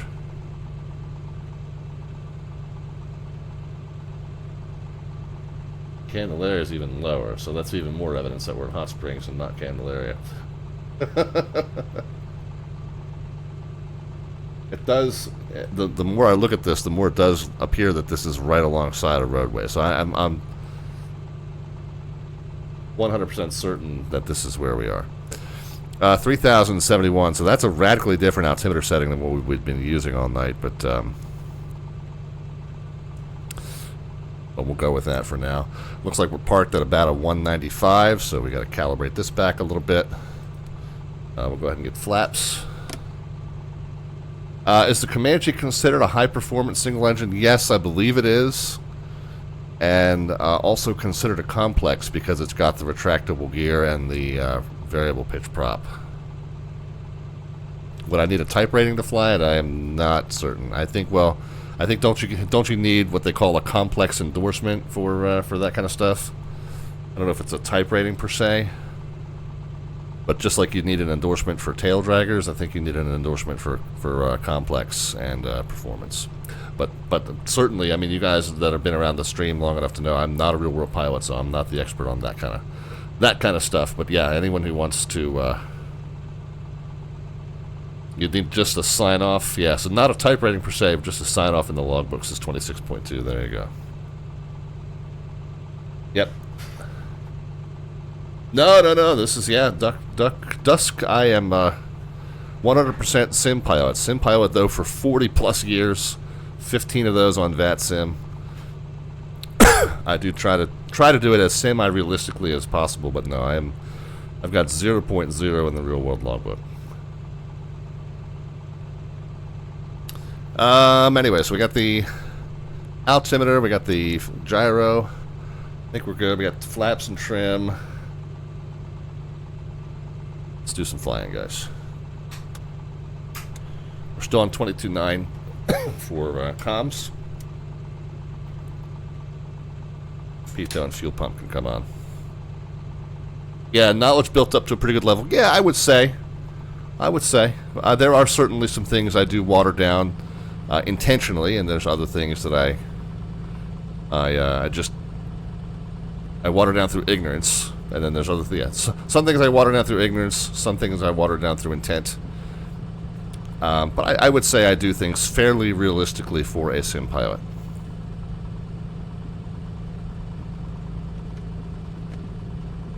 Hot Springs traffic, Comanche 514 Delta Victor is departing runway 19er. We're going to go VFR straight out southbound. Hot Springs.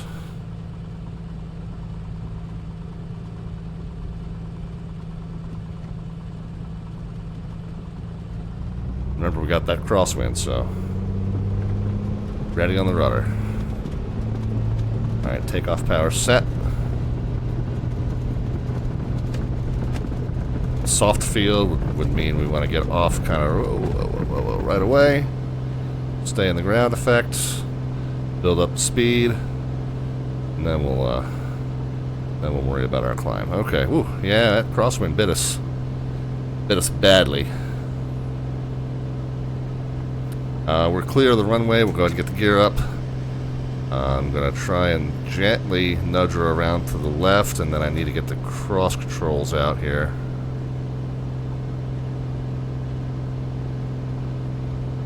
Gently. We'll get the nose down. Get some speed up. We'll get the flaps in, and then we'll get that fuel pump off. Okay, yeah, I got the rudder input out. Hot Springs traffic, Comanche 514 Delta Victor, clear 19er end, leaving the area VFR southbound straight out. Hot Springs. And we got airborne at 8:45, quarter till, almost on the nose. Okay, flaps can come in now. RPM's down to 24. Manifold to 24. Mix is probably good where it is, and fuel pump can come off.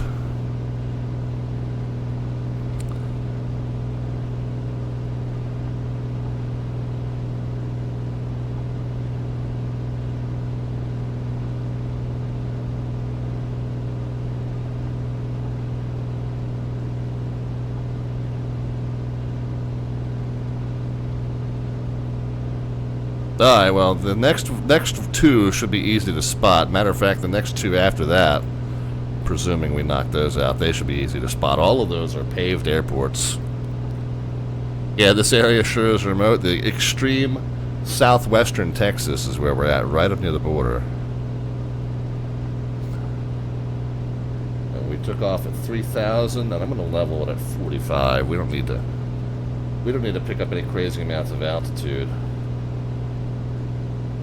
The field that we're going to overfly is also right about 3,000, and then the one that we're going to is at 4,400. So when we leave Presidio and track up northbound, we'll pick up some altitude then. But for right now, let's just leave it right at 45. So let's level it out. I get the power backed out, 22 and 22. Lead it to 14 on the. Whoops, we're over lean, so it's 14 gallons an hour is about where I like to have it. Again, just round figures. I don't study the performance manuals. 14 gallons an hour is good enough ballpark. Manifold up a little bit. RPM's down a little bit.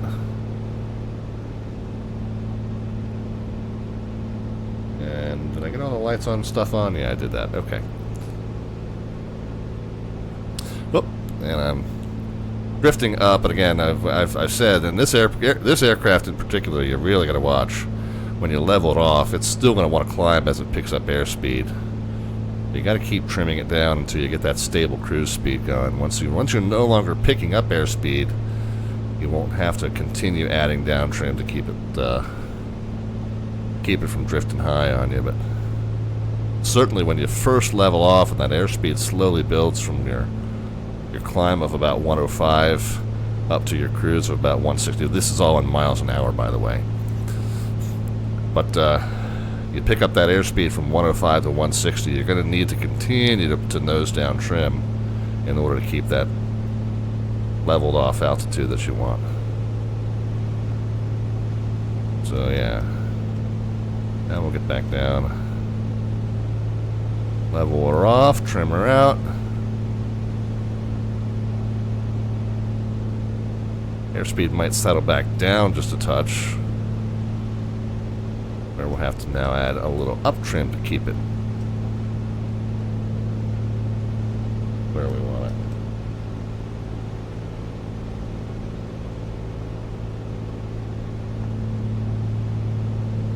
We do have El Paso approach on now. Oh, we got a big group flight coming into El Paso apparently. No other services Ah, somebody joining us, looks like. That's a familiar name.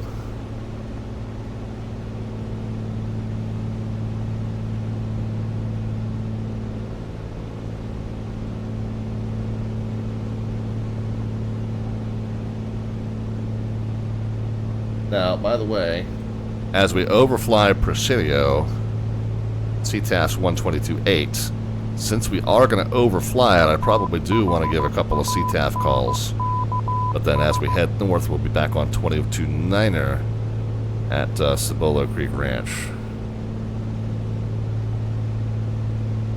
So we'll flip over 22.8. Got the follow there from Dusk PD. Thank you kindly.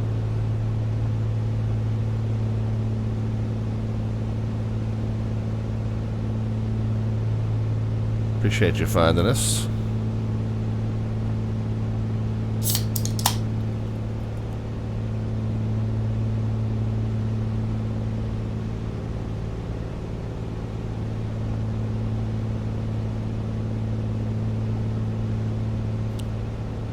So what did I say? 28 miles, right? I mean, that's an approximation. Straight line distance was a little less. I added 1 point here just to kind of follow the curve a little bit. We can maybe realistically add one more. So 7, that's 10, 17, 18, 19, 29 miles. Okay, so we'll say 30 round figures. If you divide 30 by 2.5, what's that? 12? Because we got 12, you got another 12 is 24, and then half of 12 is 6, and that's 30. So 12 minutes. Oh yeah, 26.2, you know it.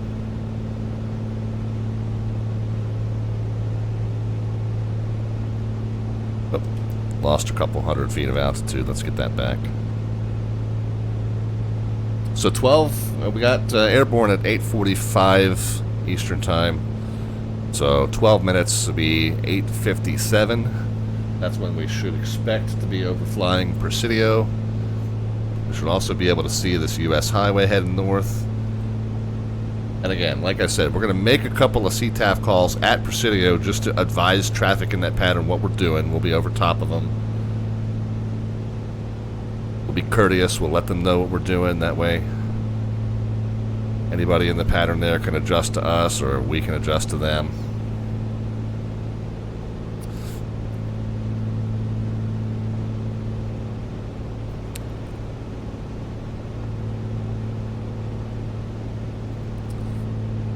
(22, 22, 14).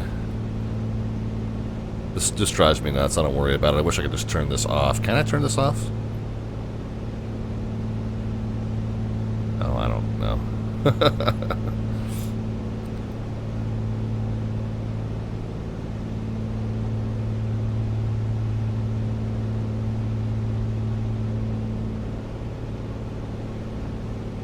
All the real gauges are happy.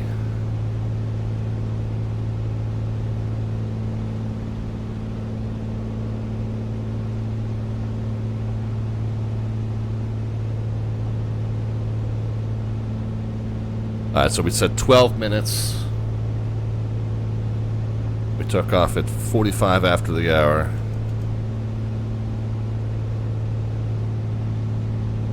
So at 57 after the hour, we should be over top of our waypoint. Not our destination, but our waypoint. Visual waypoint. It'll be a little bit off. We'll see the town of Presidio right on the river, and then the airport just north of it, so we'll keep that in mind. That U.S. highway should be pretty distinctive. Those are generally readily visible in the sim in Flight Sim 2020.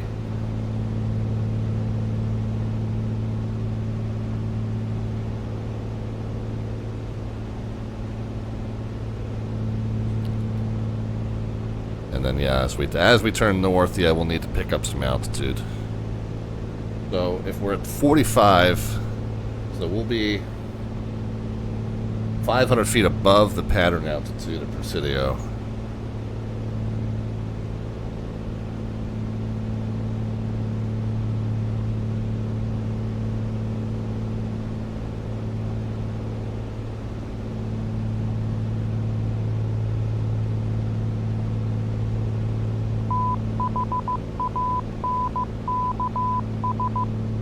Oh my goodness, it apparently is gift sub time.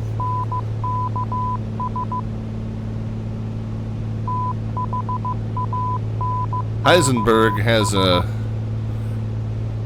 uncertainty principle named after him, but I'm certain that he's one of our more generous viewers. Thank you very kindly for the gift subs there, Heisenberg. Hopefully the recipients of those are all saying thank you to you as well, but I certainly appreciate the generosity. Guys, we talked about the landing rate raffle when we landed at our first stopover point tonight, and especially for those of you new to the stream, we've got a raffle that we pull every month on this channel. The landing rate raffles get pulled at the end of the even months. The Alphabets Points raffles get pulled at the end of the odd months. By the way, if you want to get in on that Alphabets Points raffle, it's not going to be pulled until May 27th. The landing rate raffle, April 29th. The Alphabets raffle, May 27th. The Alphabets raffle is one that you get in on with the Twitch channel points, aka the Alphabets Points, at the bottom of the chat panel there. You got the Alphabets serial icon that represents those, and the button that tells you how many you have. That button also offers you the option, if you click on it, to cash in $2,000 for an entry into the raffle.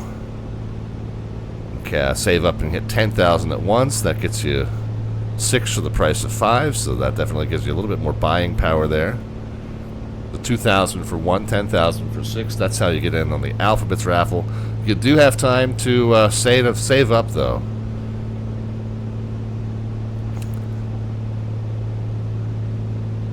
Because that, again, that drawing's not until May the 27th. Stu, are we going to Presidio or Cibolo? We are going to overfly Presidio and then turn north to head up the U.S. highway to hit Cibolo.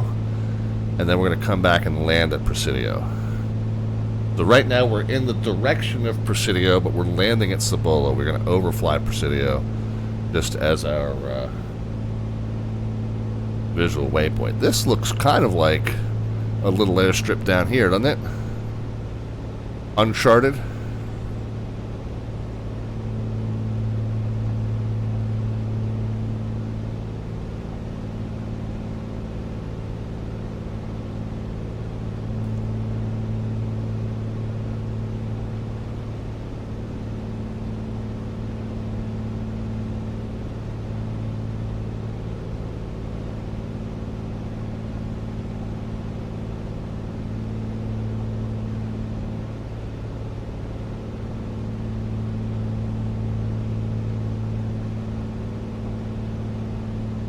Looks like almost on a 10 and 2/8 there.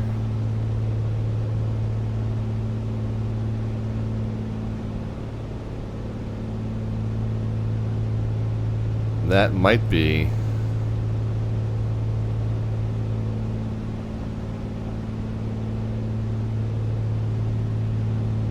or is that now Presidio Airport itself is up a little ways, and it's paved, and it's parallel. It's north and south, parallel to the U.S. highway. So that looks like a little uncharted dirt strip below us.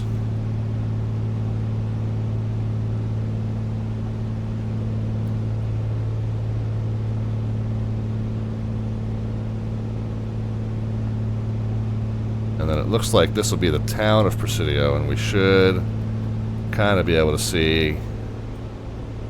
Oops.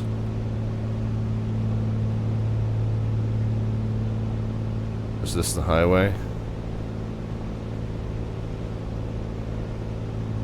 Yeah, is that the highway there? And then this is the airport.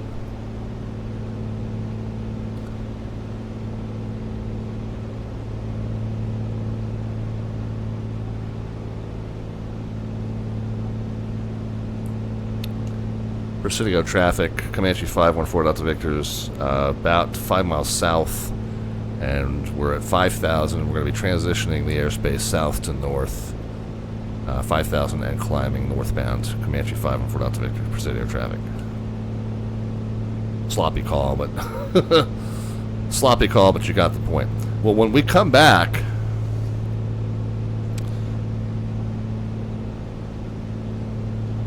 Yeah, when we come back, instead of landing at Presidio first, let's hit that little dirt strip just south and west of it.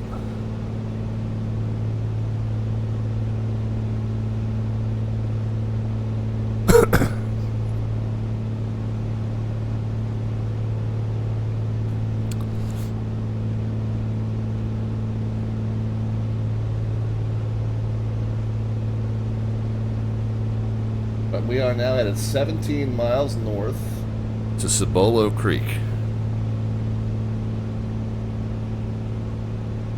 It does look like it is on the other side of a little bit of terrain here. Just going to follow that U.S. highway up. Got a pretty good view of the U.S. highway. We're going to keep it off the left wing just a little bit easier to see out the pilot's side window than the passenger side window from our situation in the left seat, so we'll keep it off to our just off to our left.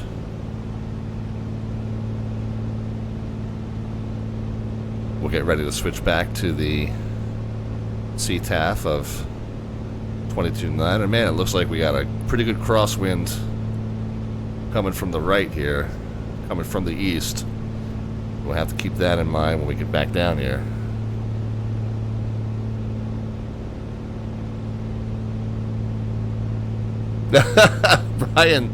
Brian Beesky is here. This is good evening from CYQT, and I don't remember exactly which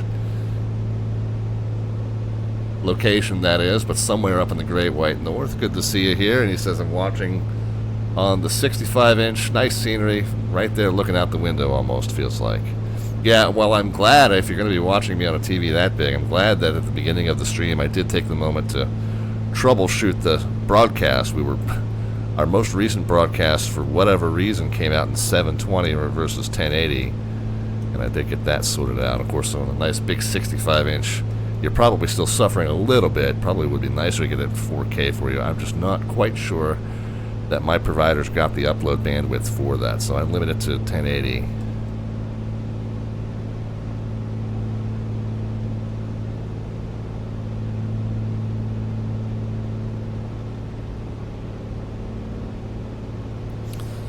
Presidio traffic, Comanche 514 Delta Victor is now north of the airfield by about 3-4 miles, 5,000 and climbing, leaving the area of Presidio. Alright, back over to 22.9er. We'll make our calls at Willow Creek. It is very clearly an east and west paved strip, but let's get some more information. Right click, open a new tab. 927 to 5,300 foot. Okay.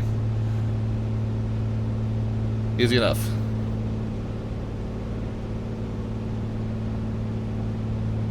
Yeah, Stu says, I don't think it's a good idea to stream in 4K. Twitch limits to 6,000 on the bit rate, which is okay enough for 1080. Okay, so we'd probably have a lot of tearing and artifacts and stuff if we try to do that anyway.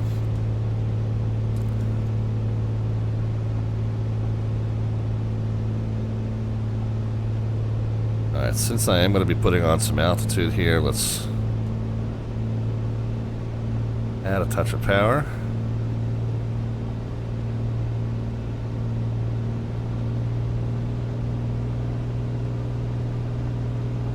And 24. Mix in just a touch.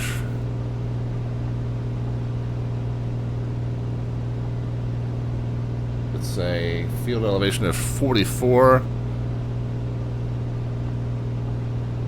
And let's watch that we're... And I'm going to be tracking more on a 020.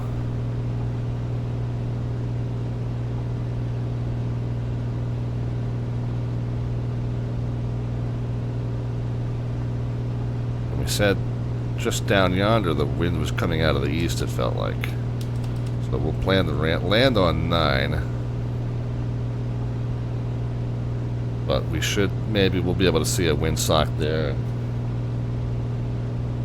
test our hypothesis.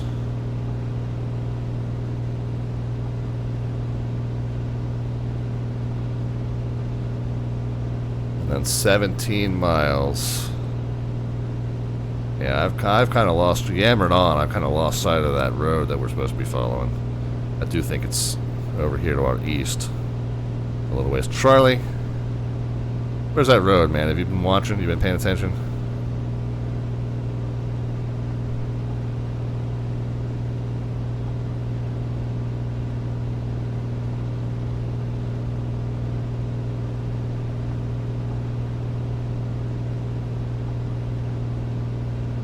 Can't tell. That looks more like a stream than a road, but that could be it, I guess. No, this is the A2A Simulations Comanche.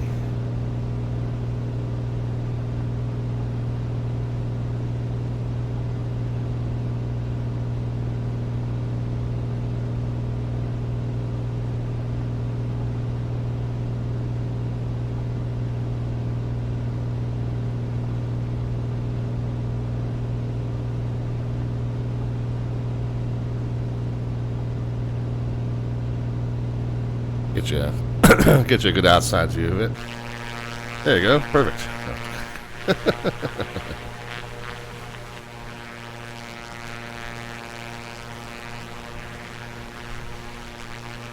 There you go. I drive the plane slightly better than I drive the camera.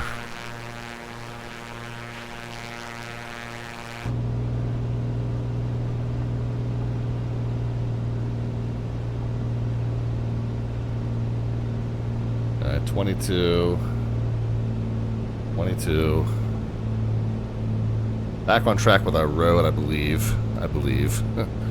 Not 100% certain, but I believe.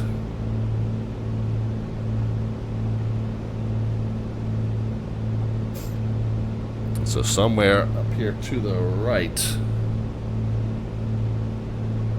Almost feel like, well,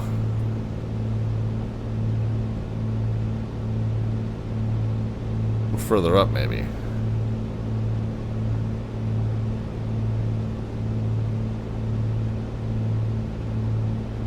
mean, I almost felt like somewhere in there looked like a good candidate, but what we're looking for is a 5,000 foot paved runway. It's not gonna be subtle. It shouldn't be.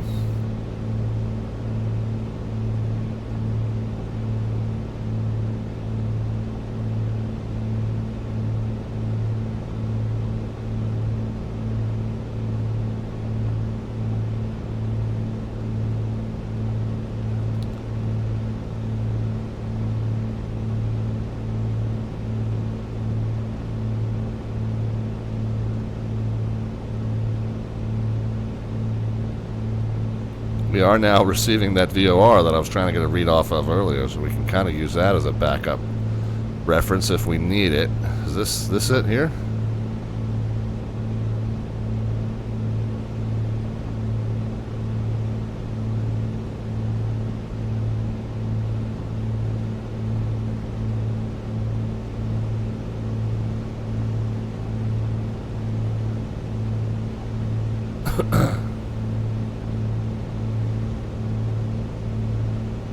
I think we're looking at it here.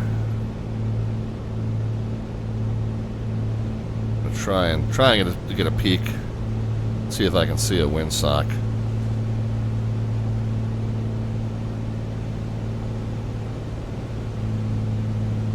My hypothesis is that the wind is coming out of the east. That's what it felt like at Presidio.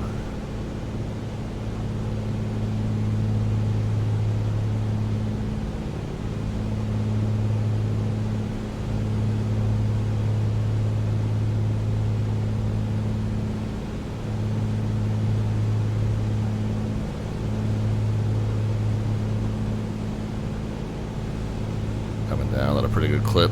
We're in our yellow band of airspeed here. Field elevation 4,400, and what are we at now? 66.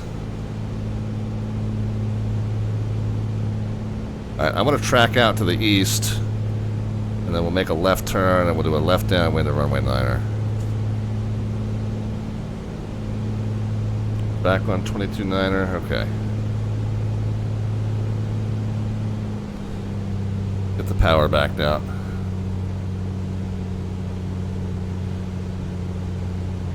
It's about low traffic. 3410 is about 4 miles or so to the south, and then the left downwind Landing westbound, Cibola traffic. Oh, you're landing west? Okay.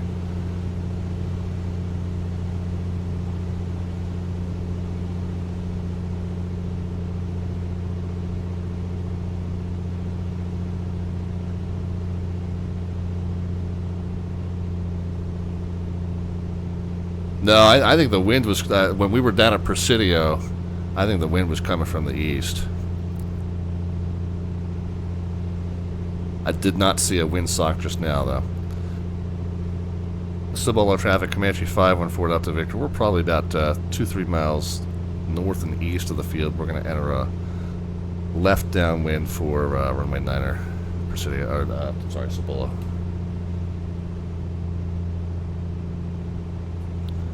Cibola traffic, Duke 1, Sierra Whiskey. We're at a midfield left upwind for the eastbound runway, Cibola.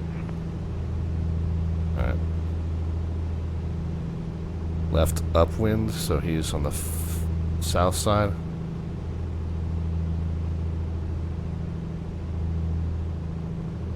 I don't see him.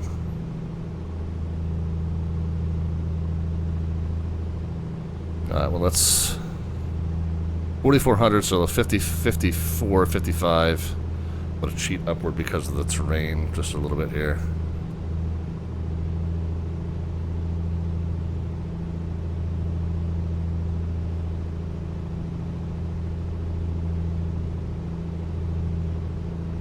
I can start putting some predictions into the chat as far as the vertical descent rate at the moment. The wheels touch runway surface.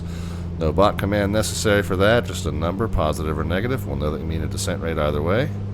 And the closest predictor gets an automatic entry into our monthly landing rate raffle. April the 27th is our next drawing on that.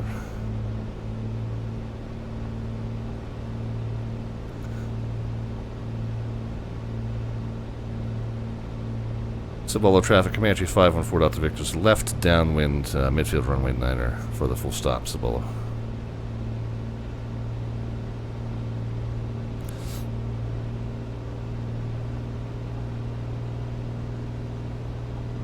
Ballooning the pattern altitude upward. But I'm just nervous about this terrain, guys. This is not a very straightforward approach here. And there we are, a beam. So we'll run it out. I think I'm going to kind of just circumnavigate this little bit of a knob here, and we'll come straight in around it.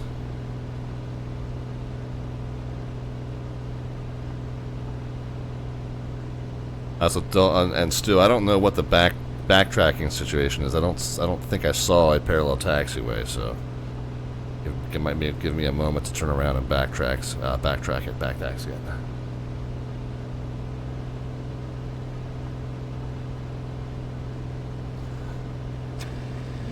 Alright, gear coming out. Second notch of flaps in. Cibola traffic, Comanche 514 Delta Victor's left downwind, the left base for the full stop runway 9er, Cibola. Cibola traffic, Duke 1 Sierra Whiskey left downwind, runway 9er, Cibola.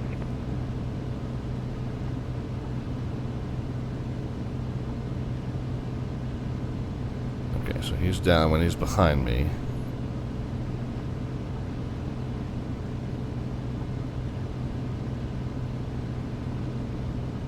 Alright, looks like I've a little excess altitude now. We can bring the power one more notch of flaps in. We kind of want to level the wings and look for traffic, but we'll say we're clear. Cibola traffic, Comanche 514 Delta Victor's left base to final now. Runway 9er for the full stop, Cibola.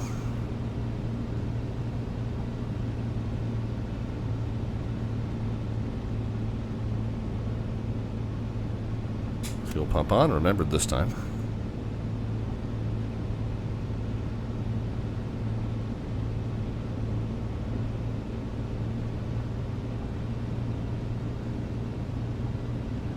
See how we tracking.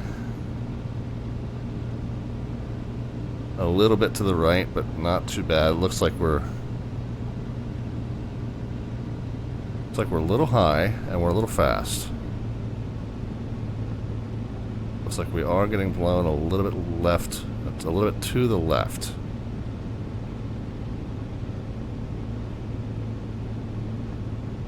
So we'll cross the controls up.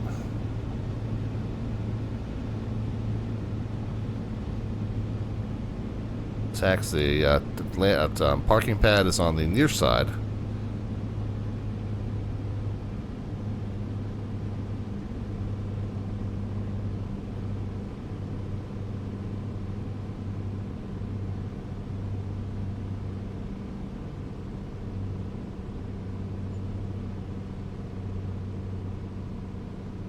Crosswind correction is not as severe.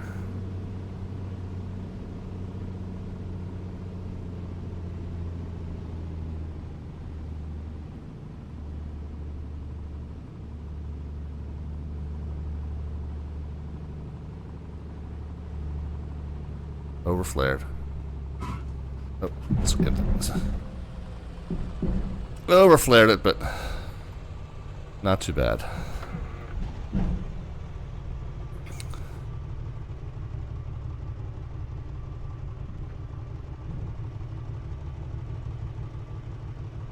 Cibolo traffic, Comanche 514 Delta Victor is down and back taxiing runway 9er, Cibolo.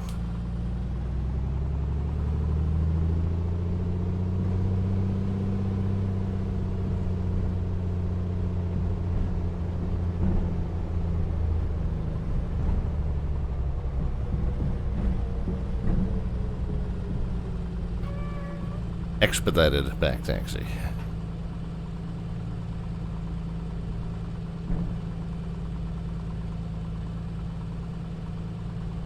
Cibolo, Comanche 5 and Delta Victor, clear the runway, Cibolo.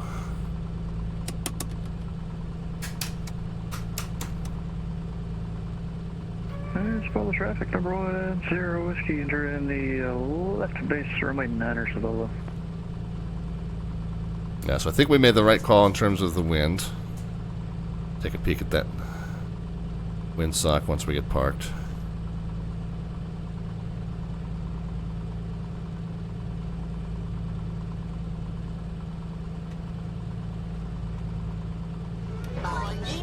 A little bit. A little bit. I don't see the windsock now. I know I saw it coming in.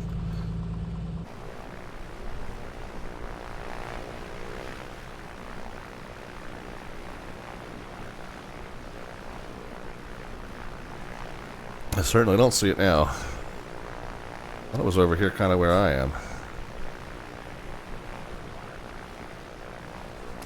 Oh, there it is. It's mostly blowing down the runway, but yeah, we got the right direction.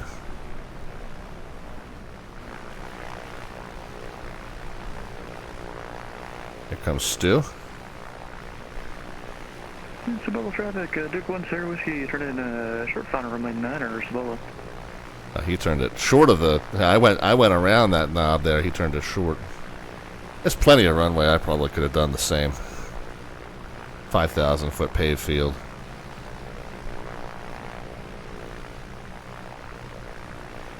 Hop back into the cockpit and just make sure we're at 1,000 and leaned out. Okay, yeah, there we go.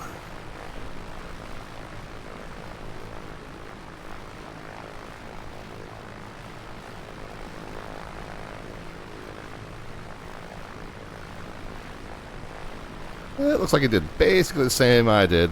Touch over flared. And of course we don't know how accurately that vertical position was rendered, but it looked like you might have done kind of the same thing I did, whereas over flared just a touch, let it go back up a little bit, and then set it down.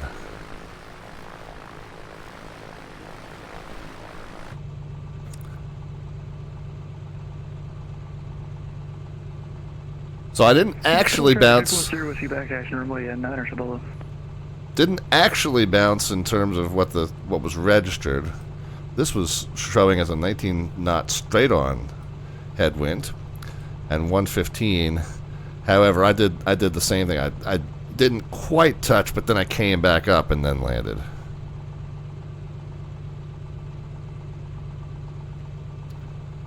But anyway, 115 was the number that registered, so how did you guys do in terms of your guesses? We had 50 with 123 is looking pretty close, so that's 8 away. At 88, we had 104, which is 11 away. That looks like 123 is the one to beat right now. We have 96 and 70 and 138. Yeah, so it looks like Stu 222 picks up the entry on that one.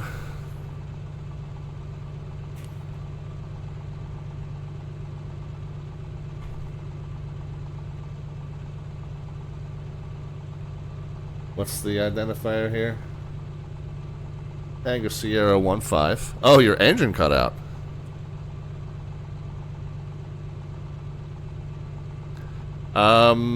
Duke, is that a turbo? Or is that naturally aspirated? Is it a mixed thing? Where we are at 4,400 feet. I don't know if that has anything to do with it. Beechcraft just do like that.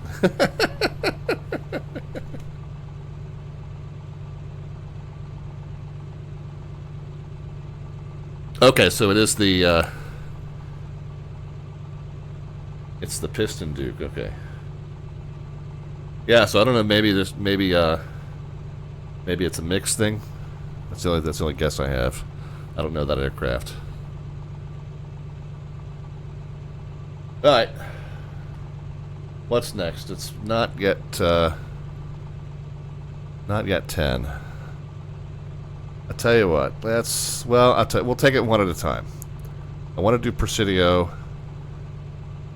and then we'll see if we got enough stamina left for Big Bend Ranch and Laitas. Oh, it's for keeping near idle throttle on the ground. Okay, I gotcha. Yeah, I mean, I pulled the throttle back too far also.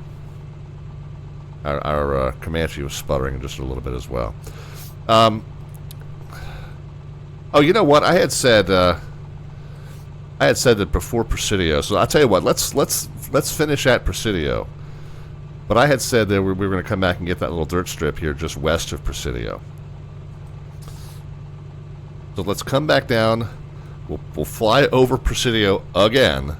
And then we'll do a left downwind to the eastbound runway here. It looked like it was about a 10 and 2/8, so I'm going to call it runway 10. It's not on the sectional. I have no information on it. If we right-click, nothing comes up except for Presidio. So we're going to be kind of flying blind here.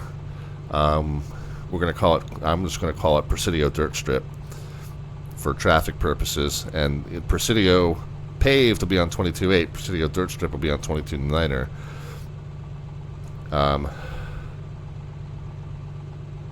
Yeah, I don't know. It's probably not going to be rendered extremely smoothly, but it certainly was a strip that was visible in the scenery. So who knows what it's going to do to our suspension on the ground, but it's certainly visible there. If you want to just do the leg of Presidio or whatever else you want to do, Stu, you don't have to join me for this one if you don't choose to. But that's going to be my plan. So what's that mean for us? Let's take a moment to recalibrate altitude, recalibrate gyro. 4,400 exactly is the charted field elevation here, so we'll set our altimeter accordingly.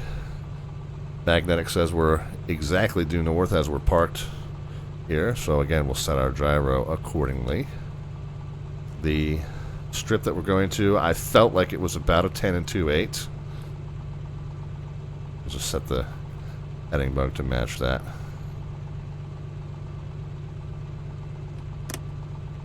And then let's get one notch of flaps in. We'll get the trim back to normal. Might form up on the wing for the 5 minutes it takes to get to, yeah, indeed. Sounds good.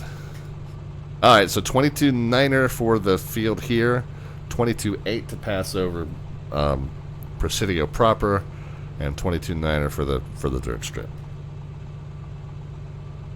Cibolo traffic, Comanche 514 Delta Victor is going to be departing runway 9er VFR southbound on the right crosswind turnout. Below.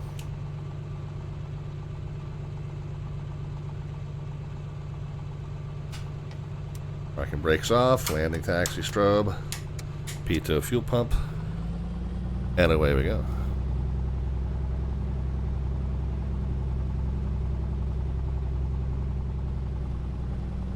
A little bit of mix back in. I don't know why I'm being so keen to get every foot of this paved runway. We got 5,000 of them. We're fine.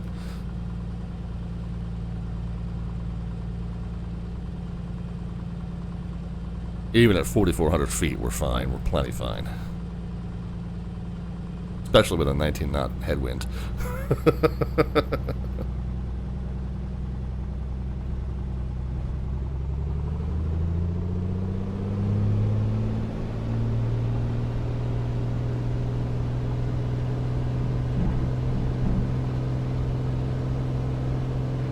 Follow traffic. Duke 10 with you land up runway 9 or so off.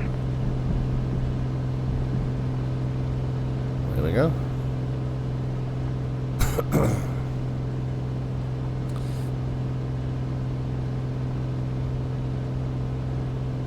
Make sure we're 100% certain we're not going to need the rest of that pavement. Go ahead and get the gear in. Nose down, speed up.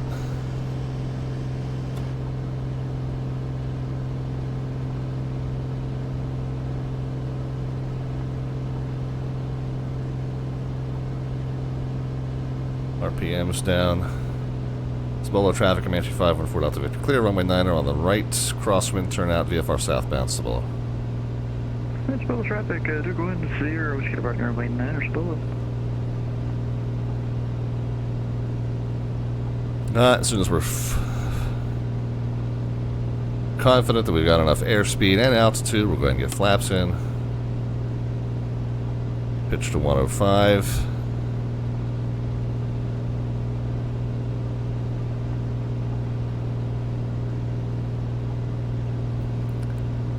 So yeah, we'll do that little dirt strip, and then we'll do Presidio, and we probably will end it there. We'll see. We'll maybe do one or two more. I don't know. We'll see. What's it? No, it's not even coming up on 10. Yeah, we probably knock out a couple more. I don't know. I keep going back and forth. I'm like, we'll just make it an early night. Why? 24, 24.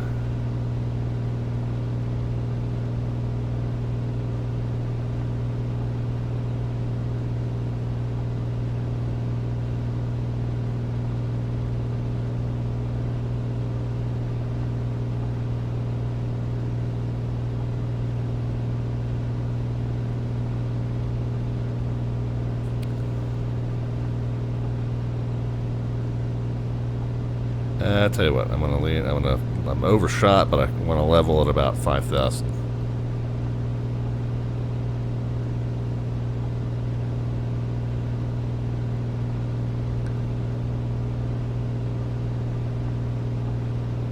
So Dusk says, do you guys know how much the Turbine Duke cruises at? Are you talking about? Well, first of all, are you talking about altitude or airspeed? I don't know. In either case, I don't know. I don't fly the aircraft at all. There's a few folks in the stream here that do, though, so they may.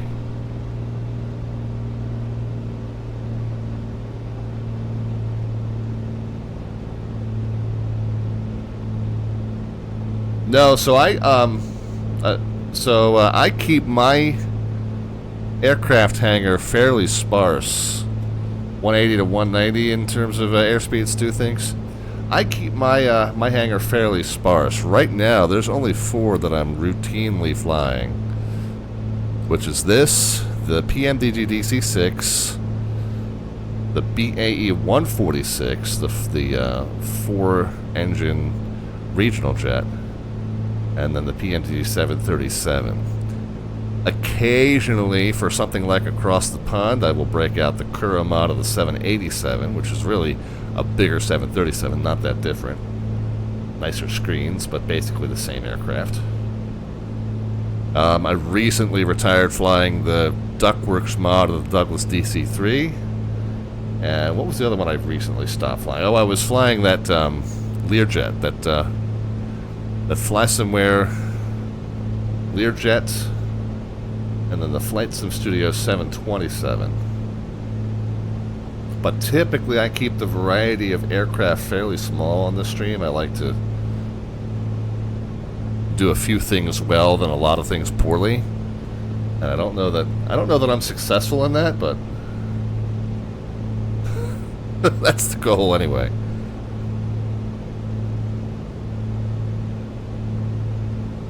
Yeah, but there's a handful of like-minded folks. I know you're Dusk. I know you're new to the live stream. There's definitely a handful of like-minded folk that hang out in the stream chat here. A few of them live stream in their own right. At least one or two of them do fly that Duke. You may well know the answer to your question.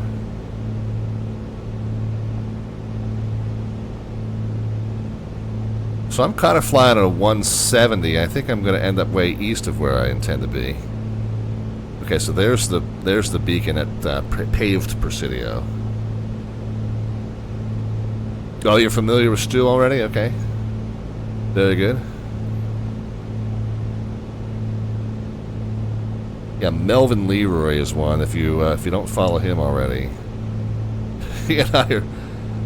I live on the East Coast, like literally on the coast. I'm 12 minutes from the beach. Melvin lives in Wyoming, so geographically we almost couldn't be further apart, at least within the U.S. But it's so funny. We're extremely like-minded in every other way. Similar age group. Similar experience in that we're, sim pilots, want to be, wanting to be real pilots. You're over there on my left, Sue. Okay. I don't see you, but okay. Oh, let me flip over to 22A just to make traffic calls at Presidio. Looks like we're 5 northeast.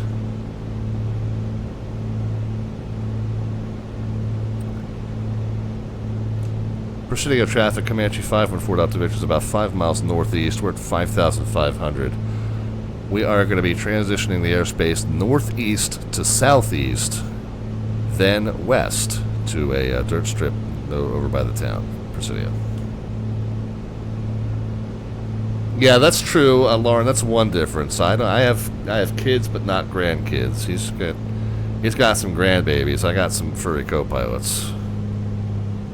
He has a furry co-pilot, I believe, a bigger. I think we have approximately the same amount of dog.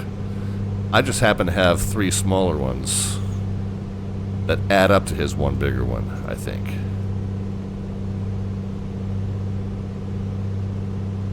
But anyway, in terms of our age group, in terms of our sense of humor,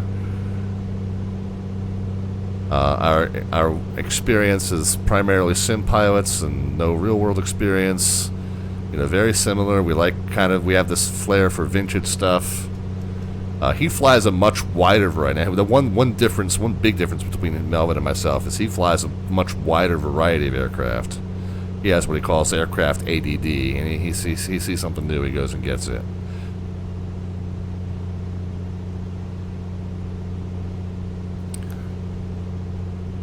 But anyway, Melvin Leroy, twitch.tv/Melvin Leroy. He'd be one I would recommend that you check out if you don't know him already. If you're into what we're doing here, you'll probably be into his as well. He does a fair amount of this single engine prop, kind of bush style. He'll even get down into like a Piper Cub and, kind of go into the canyons and that kind of stuff.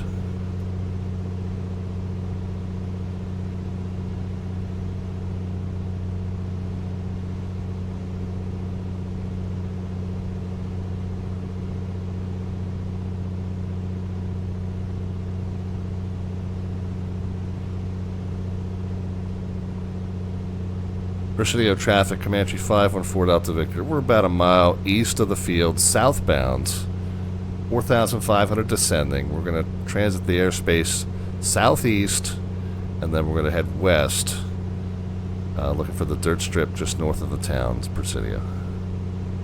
I know that was kind of a yammering call, but anybody in the pattern knows that I'm going to be kind of east of the airfield and then south of the airfield westbound, so...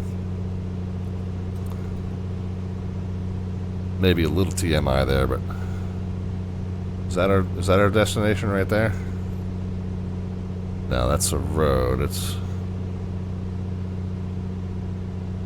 not too far, too much further down though.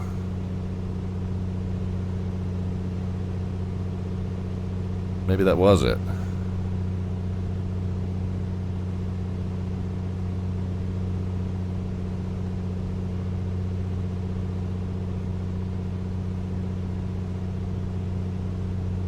That's looking very road-like.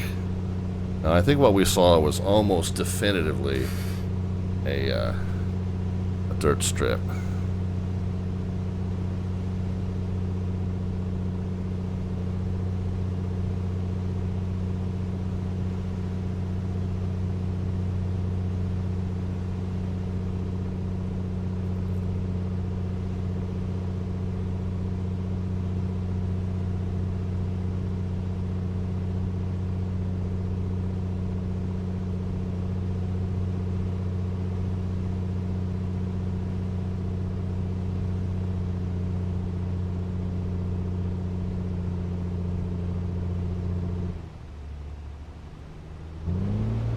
Yeah, one of those moments I was talking about earlier where the little bit of movement in the throttle suddenly registered as 0 for a second.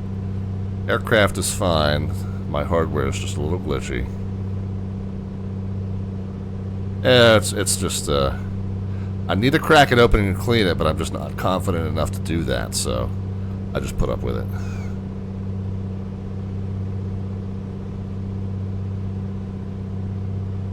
That's a little worse one than I'm used to experiencing. That was about the worst one I've had in a while. I was like, I know I loaded up the fuel tanks, and that's the aux tank there. Regular, yeah, the wing tanks are plenty full yet. All right, am I not going to be able to find this dirt strip again? No, 22.9er, I guess, just in case we do find it.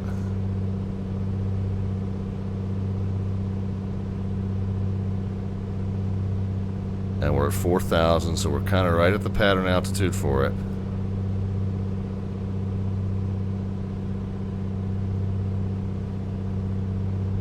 Presidio dirt strip, Comanche 514 Delta Victor's a couple miles west of the field, and we're circling back to look for it now. West of the town, heading eastbound. We'll keep it 4,000. Presidio. Wait a minute. Did I just overfly the paved one? I'm confused now.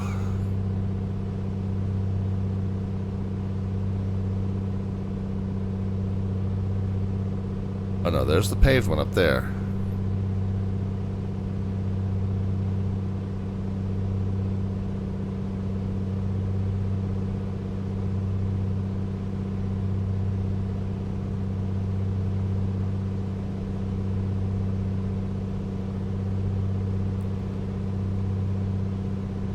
I thought that the little dirt strip, yeah, that's like way, but that's a road, and there's a tower right at the end of it anyway.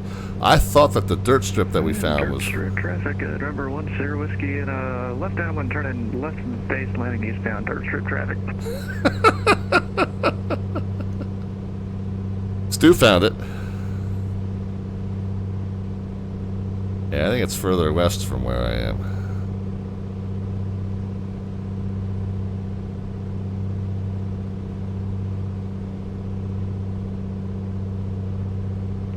Sir, whiskey's on file.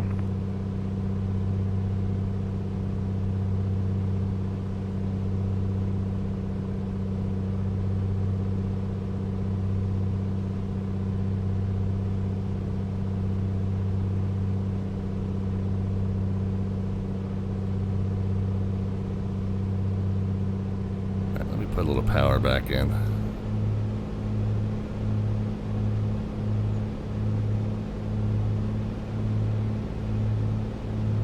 Should be right up here to our right. Of course, part of the problem is frickin' Charlie's big ol' head's in the way.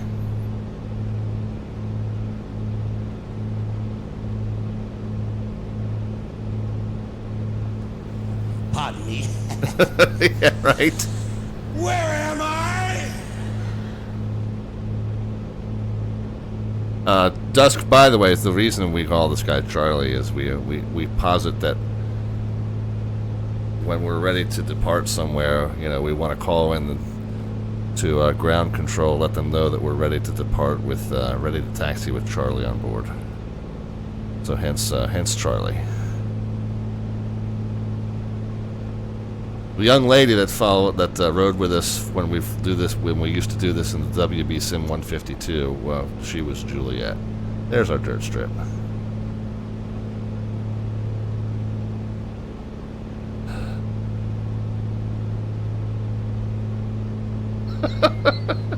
We were ready to taxi with Juliet on board. Yeah, once your whiskey is clear the dirt for the pilots around, there's a tree short final and a bit of a crosswind.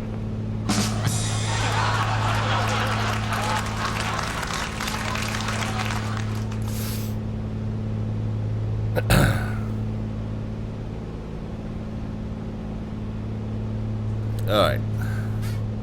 So I see it.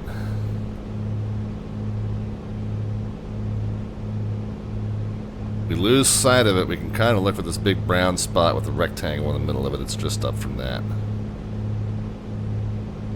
I think I'm gonna kind of bad sim pilot this thing, just circle around to the far end and all to left downwind base and final.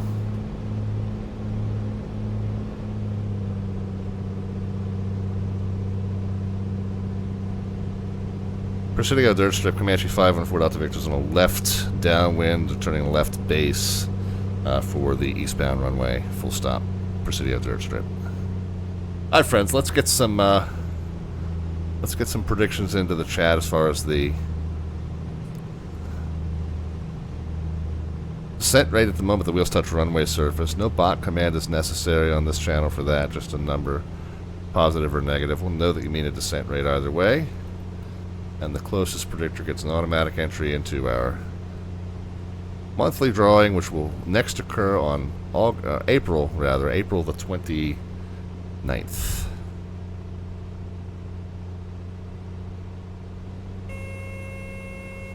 Yeah, it's yelling at me because I got the power nearly out.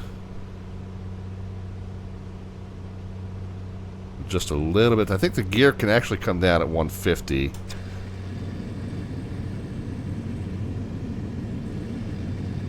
Yeah, 150, okay. What I thought. So that'll help us keep the speed under control. Where's the field? There we are. Now we're to the wide arc, we can do flaps. Presidio dirt strip, Comanche 514 Delta Victor's left base to final for the eastbound runway. We'll call it 11 or thereabouts. Presidio.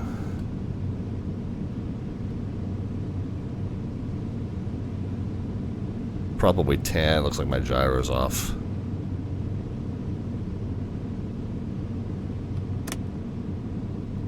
Alright, let's get this excess altitude off. Let's get the props spun up. Let's get the speed off. Last notch of flaps in. Crosswind correction. Crabbed over to the left. We'll kick the crab out at the last minute.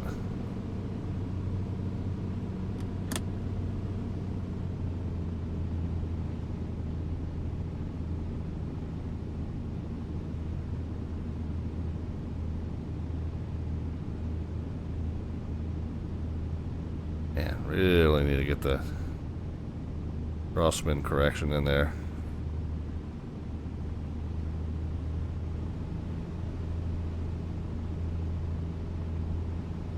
A little better. A lot of extra speed though.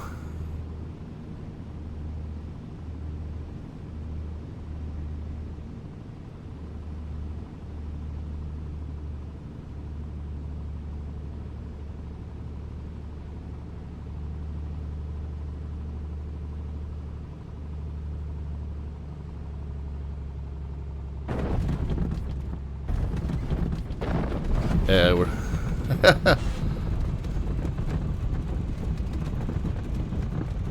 crosswind correction didn't work out too great. We wound up way right of center line, almost off of the runway surface, but not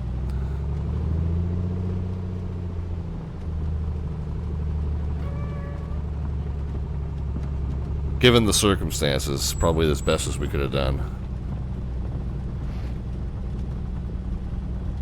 Alright, flaps, strobe, landing taxi, pitot, and fuel pump.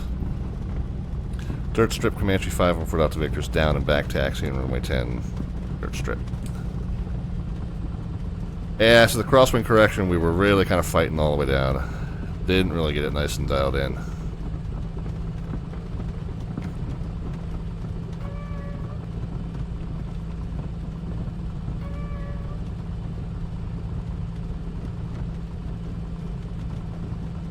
$54 on yours, Stu? Did you put a guess in for mine? Oh, you did, okay.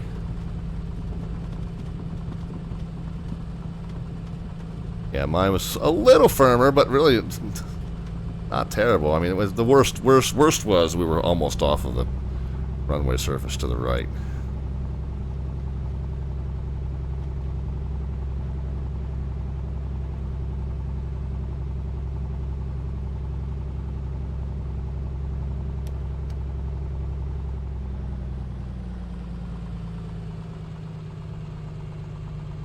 Alright, 1,000 RPMs.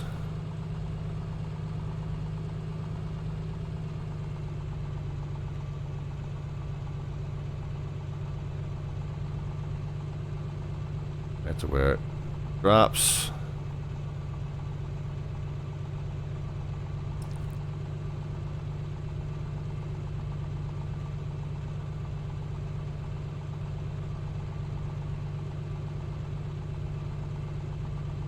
Yeah, it's a little bit of an uneven surface. I'm going to chalk the bounces up to that.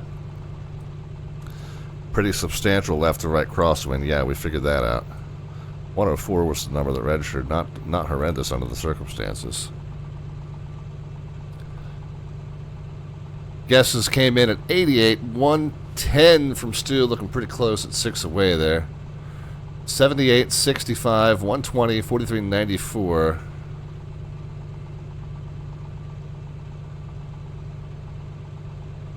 Yeah, Dusk. This is the Comanche, pretty similar to the Mooney, but Piper Comanche. So, Stu, did you just pick up a second in a row? It looks like it. Because 104 to 110 was 6 away. 6 away on the low side would have been 98. The closest we had there was 94 from the Dr. Monocle. Dr. Monocle, you were close on the last several, but don't have it quite dialed in yet. So, Stu is now on a hot streak. He's got 2 in a row. What are we calling this? EDS, Presidio Dirt Strip, 415.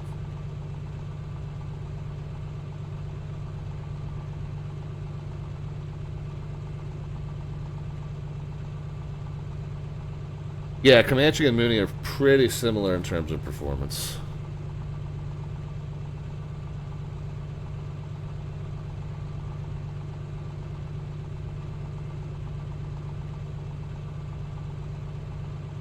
Alright, let's take her back to Presidio proper. We'll take off eastbound. I'll tell you what, and Stu, you can choose a little bit more of a direct entry if you. No, look, dude, you're gonna have to wait. I'll tell you what, guys. Let me get a quick break out of the cockpit. We'll do 3 more. We'll do Presidio, we'll hit Big Bend Ranch, and then we'll do Lajitas International. But I'm going to need a quick break out of the cockpit to take care of the furry co-pilots, and we will be right back with you. So sit tight. Lots of flying left to do. Maybe another hour or so here on the Slant Alpha stream. Be back.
All right, friends, we're back with you. We'll do 3 more hops tonight. 10 o'clock. Yeah, normally anywhere between 10:30 and 11:30 is a good ending time for us here. Back with you live from Studio 5, just outside of Ocean City, Maryland, and in the sim, we are just outside of Presidio, Texas, at an uncharted dirt strip just west of town. So here is my plan, Stu.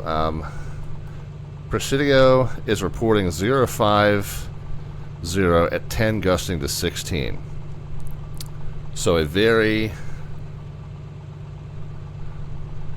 pretty substantial right to left if you're going north.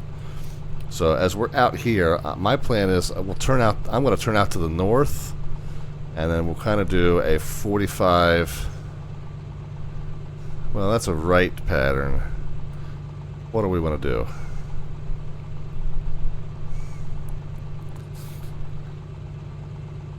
Yeah, I mean, it's not, with no right pattern listed here, it's probably not super proper. But I think that's what I'm going to do. I'm going to head up to the north. We'll turn in, and I'll do a 45. Oh, that's a left downwind. What am I thinking? You're going to depart east. Oh, that's true. We're departing eastbound. What am I thinking? I got my east and west, and it might be your last one. That's fine, Stu. I got my east and west backwards. I got my left and right backwards. Let's try this again. So if I take off to the east, I think I'm going to turn up to the north, and then come in on a 45, left downwind, left base, left turn to final to the northbound runway.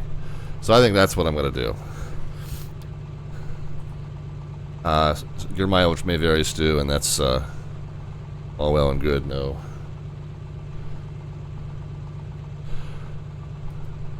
obligation on your part to follow my lead. Mr. Professional here with a pattern entry. Yeah, right. I just a minute ago drew a left pattern and said, oh no, that's a right pattern. So, yeah, I don't know how professional I am. We don't really know the charted field elevation here, so I'm not going to do anything with the altimeter. Let's make sure the directional gyro is set. Looks like a 276, maybe. What in the heck? Oh, no. I thought that was a W. I thought that was a W. That's north. So we're at 006. Okay, so we're maybe there.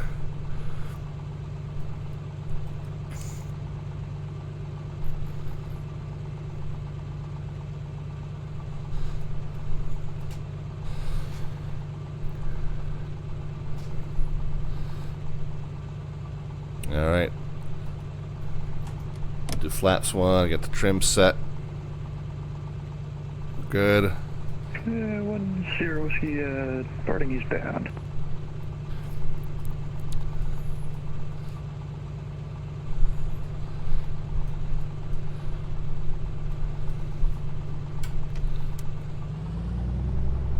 Yes, I love the way the sim kicks up that dirt there. Dirt traffic, Comanche 514 out to Victor's, back taxiing to the west for an eastbound departure dirt strip.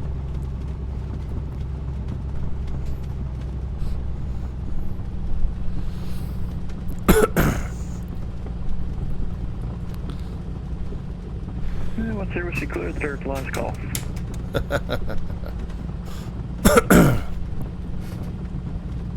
Alright, lights are on. Pitot heat, fuel pump.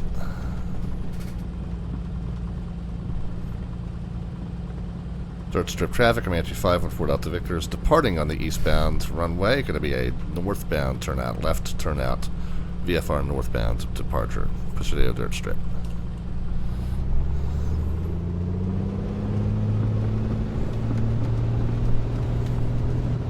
Okay, takeoff power set.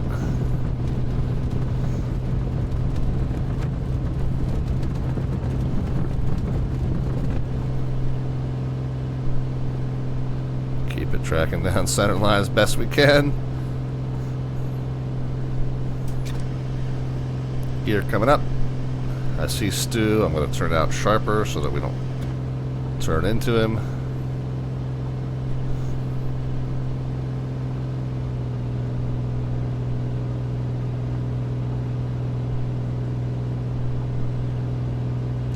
Presidio dirt strip traffic. Comanche 514 Delta Victor, clear the runway on the northbound.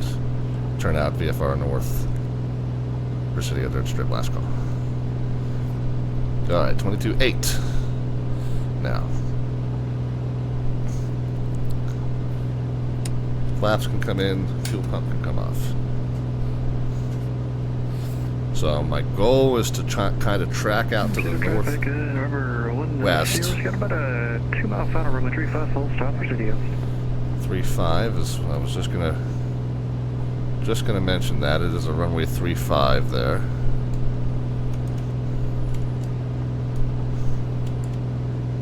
Oops. 35. Field elevation there, 2930. Yeah, we're going to call it 3,000 round figures. So as soon as I get up to 4,000, we'll level her off. I think Stu said he was kind of doing a direct entry. Yeah, that's him right off there.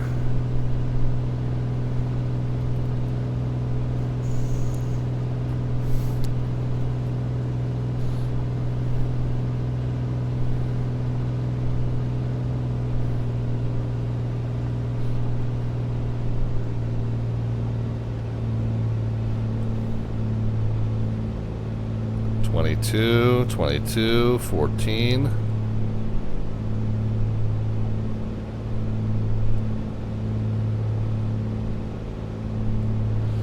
Oops, overshot the altitude.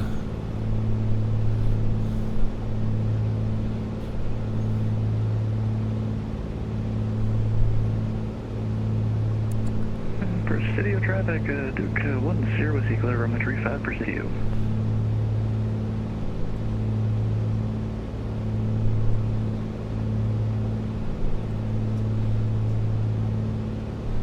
Let's get back down to our pattern of 4,000. Heisenberg says, hey, I was finally able to use my GNS 530 and 430 on 2024.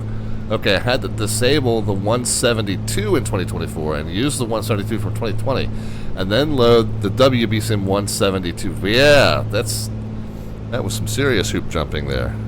Alright, hold on. I'm still picking up altitude. I don't mean to be. I need to be down at 4,000.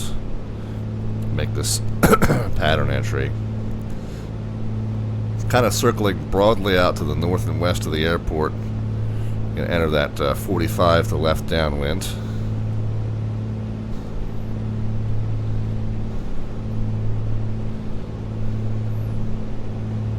We know it's going to be a right to left crosswind.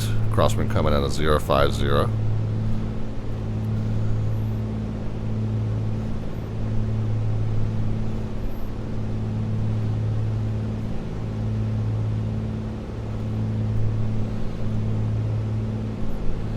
So there's our 45 basically. Back down to 4,000.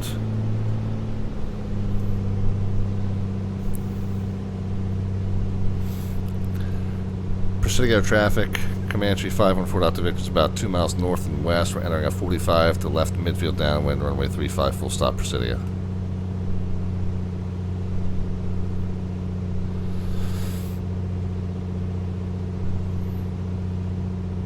Alright, there's our 45. Probably should have swung it out a little further than that. But, you know, you kind of want to scan, make sure there's nobody else entering the pattern. We're joining that downwind. Guys can start putting some predictions into the chat as far as the vertical descent rate at the moment the wheels touch runway surface. No bot command necessary. Just a number, positive or negative, with or without the minus sign. We'll take it as a descent rate. Closest predictor gets an automatic entry into our monthly raffle, which we will next draw on April the 27th. Alright, there is our midfield downwind.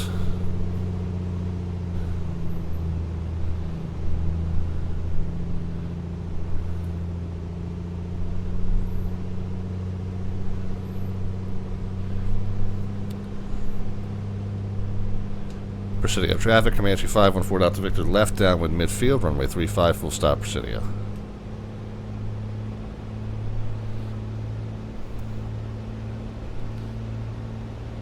Okay, slowly spinning the props back up again. Gears able to be deployed under 150.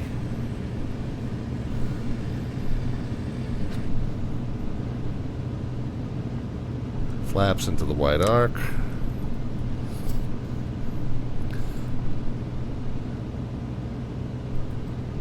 Okay, we're up beam.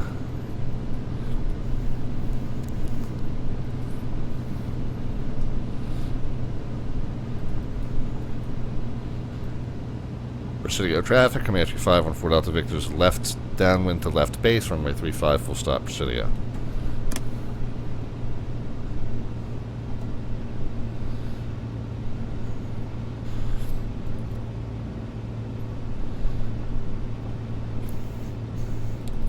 You can definitely feel how we're turning short because of that crosswind. So we're going to overshoot the turn on the final on purpose. And then we got to get our left to right crosswind correction, a right to left crosswind correction in. Presidio traffic, Comanche 514 Delta Victor on the left downwind, correction, the left base to final, runway 35, full stop, Presidio. Alright friends, last call. Get those predictions in.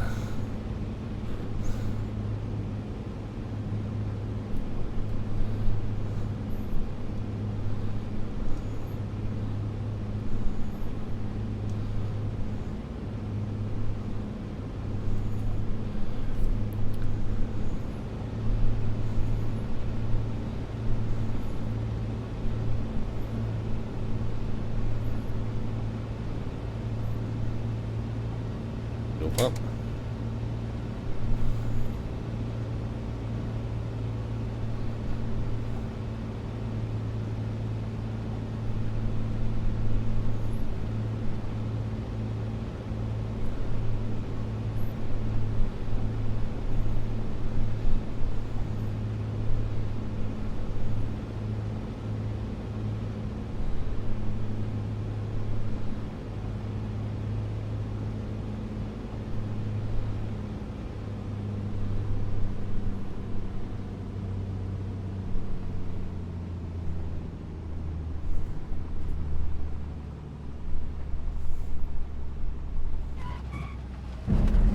Ah! Woo! Man.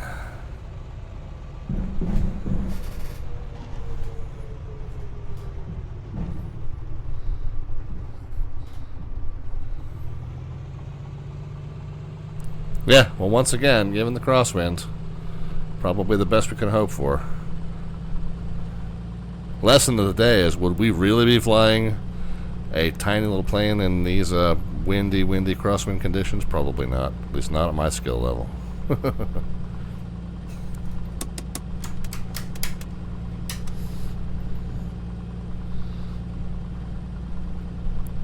They are the default sounds of the Comanches too, yes.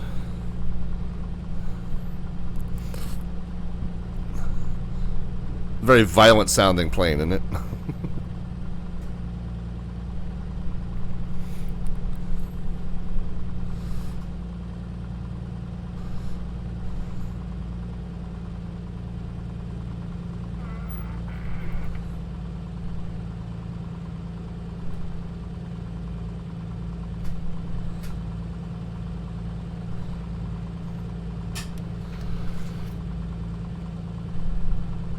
We'll get the RPMs down to 1,000. Pretty sure I got all the other cleanup items done. In the mix till it drops.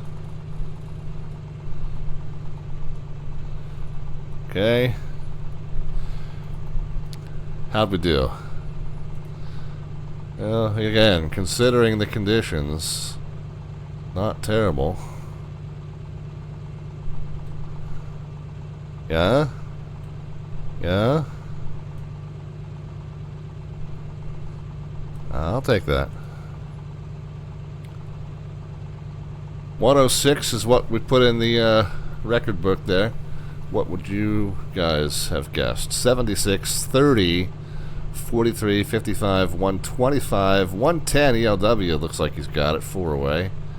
Anybody come up with a 102 or better? No, ELW's got it with the 110 there.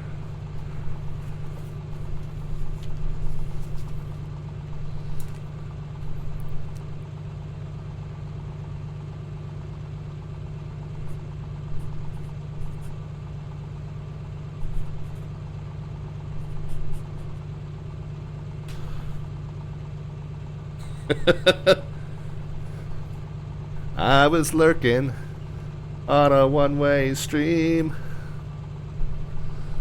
Tell you what, that is my favorite Huey Lewis song. I think it was his first hit. That was like before Power of Love, before Want a New Drug, before all that stuff.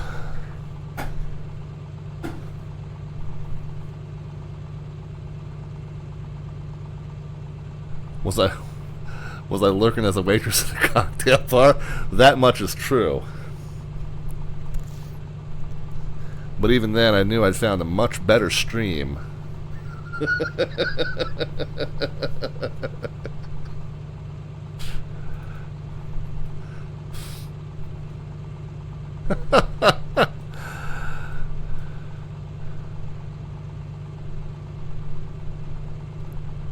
.070 Niner gusting to 16 here at Lajitas. That looks like it might end up being fairly straight in, but we got one more to stop at here, Big Bend Ranch State Park. This is going to be a little bit of a tough one to find, I think. I mean, it is. So what are we going to do? I mean, I guess we're going to try and come off of. Oh gosh, man, I don't know. There aren't any super obvious terrain features. This is kind of dotted little stream that kind of comes up here and tapers off, but it doesn't look like it connects out all the way to where we are.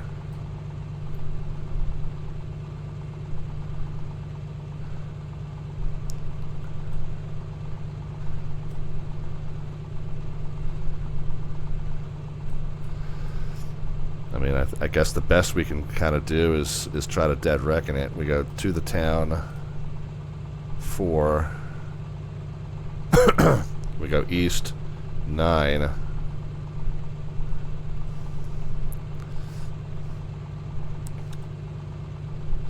$15.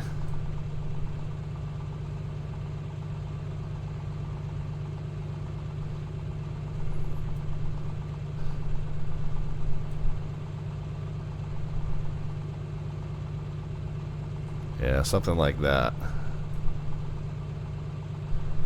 So we go down to rejoin the river. We go 9, 6, 15, 20 miles east.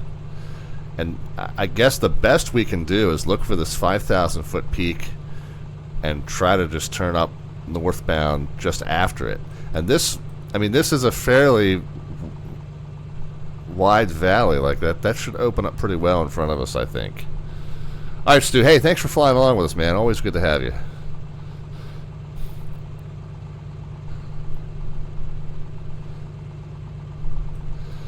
So I think that's the plan. 20 miles east. We'll turn up. We'll try and spot. I mean, we got quite a bit of terrain here. I don't know how well it's going to be, how easy it's going to be to pick out this peak among the rest. We got a 51 here. We got a 51 here, and then we're kind of try and split the difference. So maybe that'll be doable. So I think that'll be my plan. Northbound, left downwind, join the river, 20 miles east, turn north between these two peaks here, and see if we can find it. When we do, I mean, it should be fairly easy to spot. Once if we get in the right area, we shouldn't have any issues. It is a 5,500 foot, 8 2/6 asphalt and gravel. So it'll stand out, but we gotta turn up the right ridge here. We gotta turn up at the correct ridge. So we'll do what we can here. We're good test of our dead reckoning skills.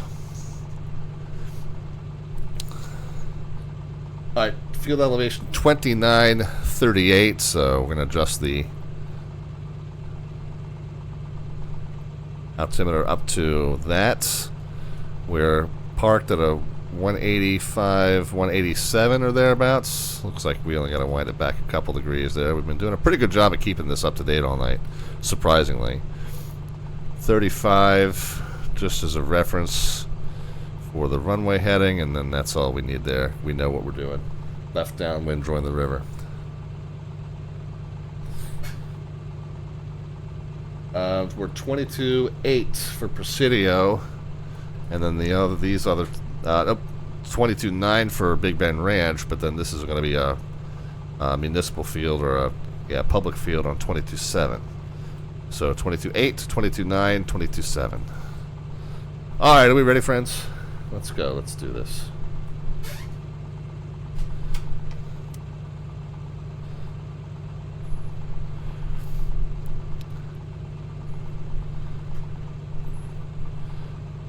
Presidio traffic, Comanche 514 Delta Victor is going to be back taxiing runway 35 Presidio. Alright, strobe lights are coming on since we're going to be joining the runway. I guess, you know, a nice visual inspection to make sure nobody's coming in would be good.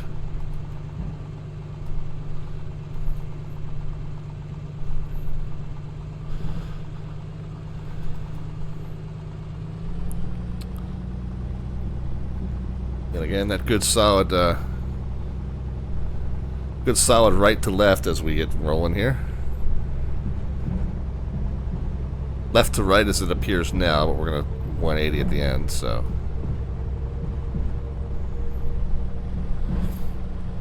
We'll get. Plane's going to want to weather vane over into the right. Getting ready to make our turn. There's pitot and fuel pump on and the landing lights on. Presidio traffic, Comanche 514 Delta Victor's departing runway 35 via left downwind departure VFR southbound Presidio. Presidio. Oh.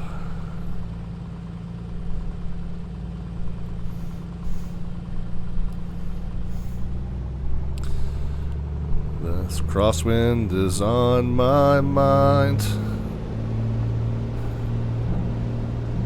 One more time. Presidio.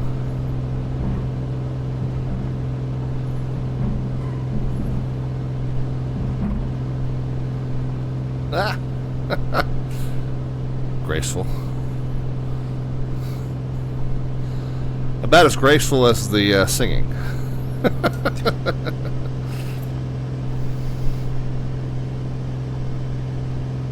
Yeah, that was brutal. Alright, gear is up. Let's get the nose lowered. RPM's down just a touch.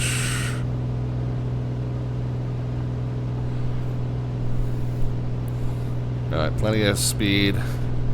And building altitude now, flaps in, fuel pump off. Presidio traffic, Comanche 514 Delta Victor's clear of runway 35 on the left crosswind, and we'll be turning left downwind for a southbound pattern exit. Presidio.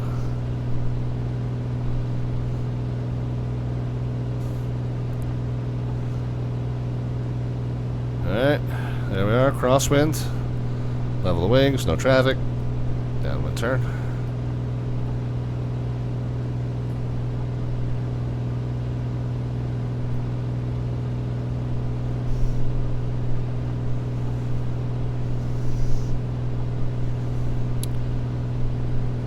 Big Bend is 4,250. I think 45 is probably fine for the traversing the river eastbound, and then we'll need to pick up altitude when we turn north and go over that ridge.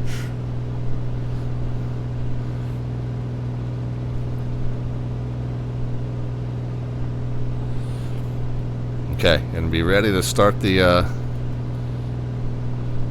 proverbial stopwatch as soon as we get down to the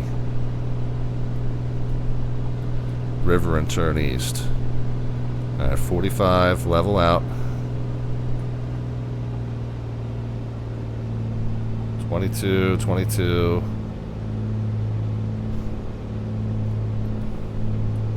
14.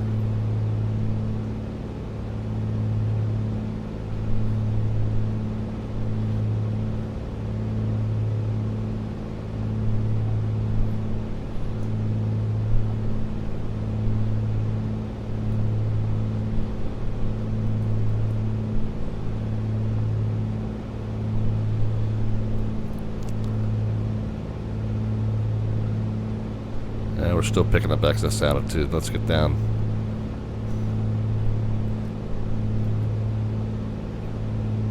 Gear came up, right? Gear came up. Gear came up. Flaps are up.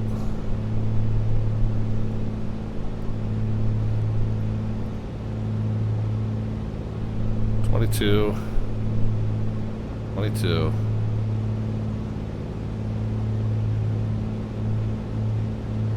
14.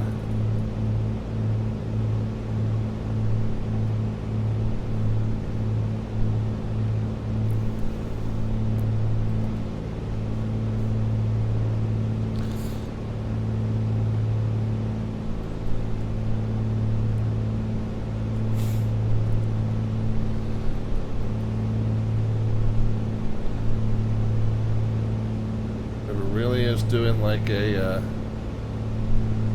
112 heading. Okay, yeah, that's about right.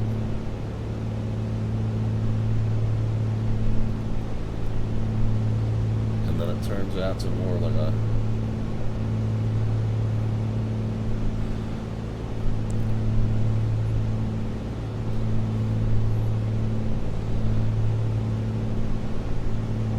.112 and then like a 145 and then a 112 again.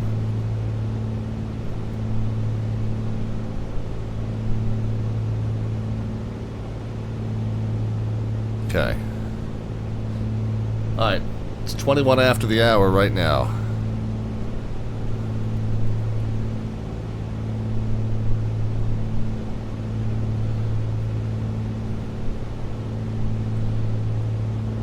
We're joining right here at the town. We got 9, 6, which is 15, and then 20.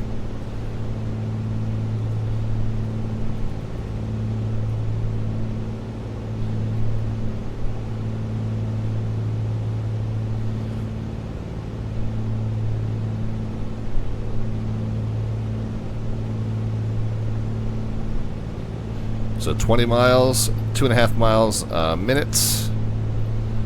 What is that? 8 minutes, right?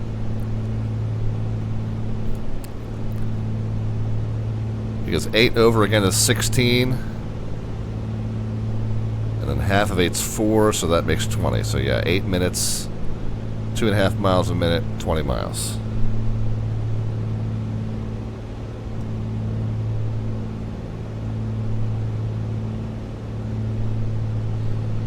So 29 after, and then we'll turn up northbound and hopefully find, and when I say northbound, looks at 043, the northeastbound really, after this first 5,100 foot peak, before the second 5,100 foot peak, and hopefully we'll see Big Bend Ranch right in the middle of it.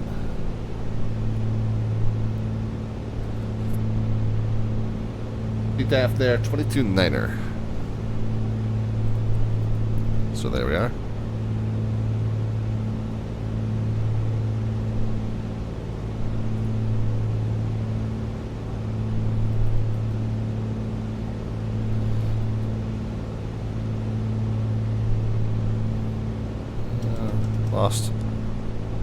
Lost a little extra altitude. We're going to have to get 100 of that back for you.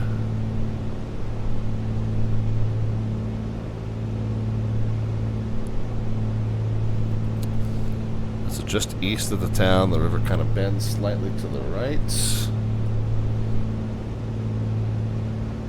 Yeah, and we're going to end up on like a 112 for 8 miles, and then we'll turn to like a 145.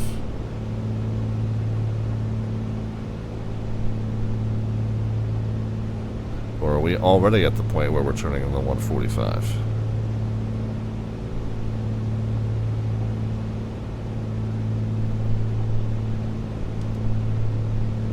Yeah, maybe. Because I guess we're only supposed to go...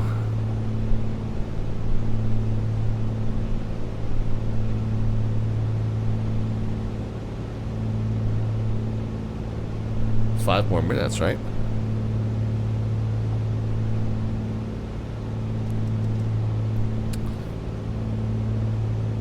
Sometimes what happens on these is I'm so zoomed in I lose sense of the scale that this is only 9 miles. So if this is the point where we're turning to more of a 140-ish, then we're already in this stretch here near the town of Redford. So that means we got 11 more miles to go, and then we're turning. And this is what I was talking about earlier, like, is it obvious that there's a single peak somewhere buried in there that's 5,100 feet, and that's the one we're going to aim to turn past? It's not really. It doesn't, you know, it's not as straightforward as, oh, there's a mountain there, and oh, there's a mountain there. You know, all this terrain is kind of represented, and it's not 100% obvious which one is the one we're talking about. I mean, maybe like right here. You guys can see where I'm putting the arrow. Maybe it'll be a little bit more obvious from this angle versus the angle we're kind of almost looking at it straight on. Maybe if we're south of it looking north, it'll be a little more obvious, but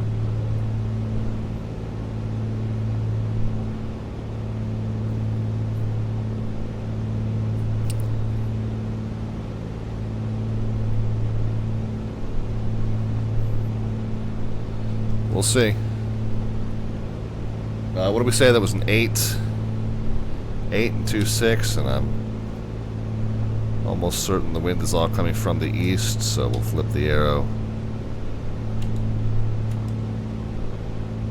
8 and 2.6 to prepare us for the landing direction at the next destination.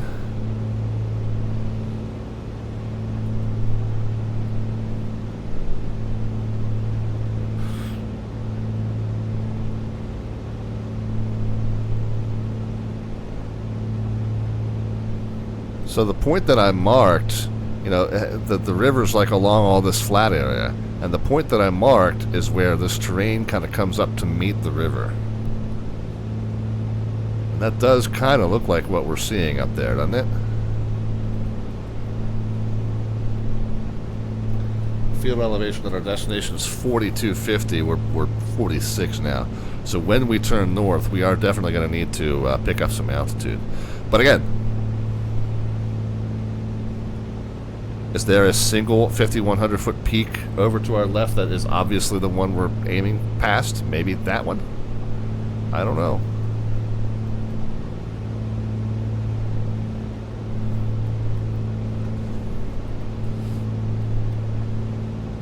I guess. And then there's another one that size down further, like maybe there? I don't know.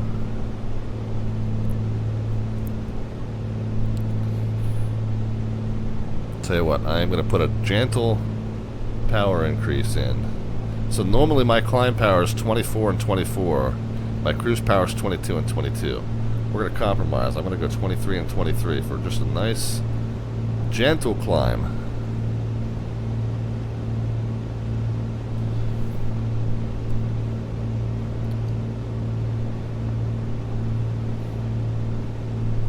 And when we start to see things that are, you know, valleys that are parallel with a 045 track, we'll aim for that. And I mean, the good news is if we get in the ballpark, this should be, you know, we don't need to be super precise in order to spot this. But yeah, dusk, right? It's not really as super obvious what terrain features are where, and you know, pilots who do more of this type of flying are better at it. You know, our friends Melvin, Leroy, and Downwind Sim, you know, they live for this kind of stuff, and they love, you know, like really getting into the crux of the, you know, the contour lines, and oh, this ridge, this contour line represents this, or oh, here's the specific little the little gut, or the little creek, the little offshoot of the river that we need to follow. You know, those guys. And then Downwind Sim does it all in virtual reality too, which is like doubly impressive.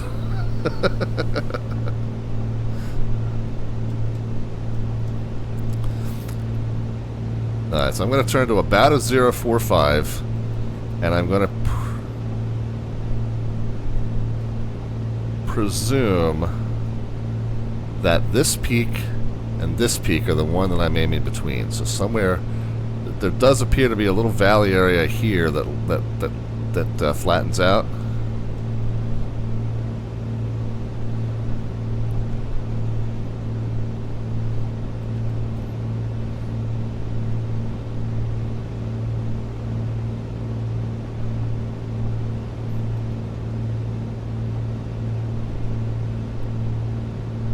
So Dusk says, Open Flight Maps has the European VFR charts with really good terrain markings, making you be able to see all the valleys. Yeah, I might have to check that out. I do a lot of this style of flying. So our friends Melvin Leroy and Downwind Sim, they, on the first Monday of every month, they organize what they refer to as the Bush League Backcountry Fly-In Series. Now, I think they're taking a couple of months off just because Downwind Sim's got to travel for work the next few months. But if you go over to downwindsim.com, you'll see some of the adventures that they've charted out for us in the past. And it's bush style flying. It's this kind of flying, but to a much more intense level in the, you know, the Utah canyon lands or the Idaho backcountry, you know, or the Alaska. If you go over to downwindsim.com, you'll see once a month, you know, we kind of let them be our tour guides as they lead us back into areas where it's exactly this kind of flying, like counting ridge lines and counting streams and that sort of thing. And I'm going to ease that power back down to 22 and 22. Don't think at this point that we need to pick up any more altitude.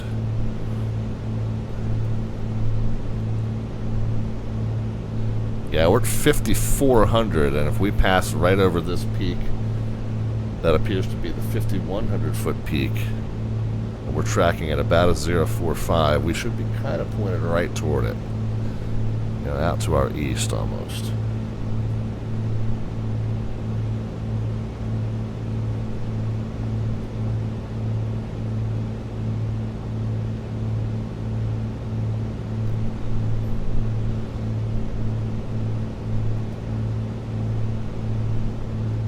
And then in a valley area that kind of opens up.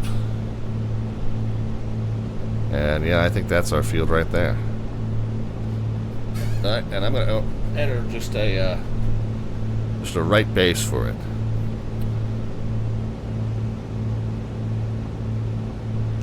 Big Bend Ranch, Comanche 514 Delta Victor is about 3 miles south in the east, south and west rather. We're going to enter a right base for runway 8 full stop. Big Bend Ranch. Let's get some predictions into the chat as far as the vertical descent rate at the moment the wheels touch runway surface. No bot command necessary. Just a number into the chat. Represents your guess as to the descent rate upon touchdown in terms of feet per minute, and whoever gets closest, again, minus sign is optional, bot command not necessary. Whoever gets closest will get an automatic entry into our landing rate raffle, which will next be pooled on the 27th of April, Tuesday. Don't have to be present to win, by the way.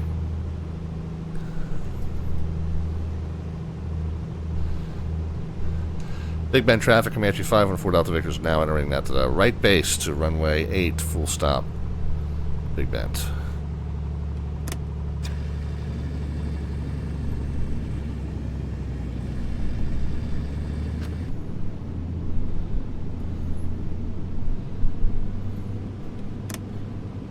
very quickly deploying flaps.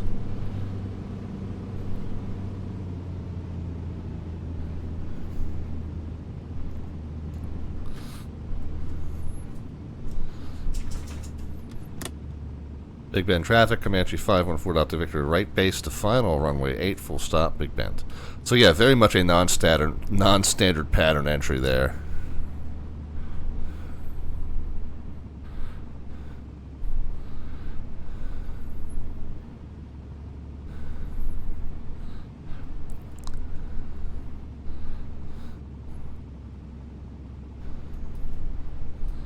Overshot the turn.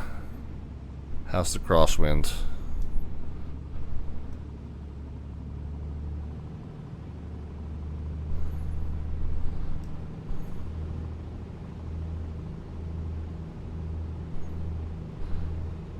A little bit more under control, I think, this time. Speed's looking a little bit more controllable. I'm not carrying a ton of excess speed. We're getting blown over to the right pretty well.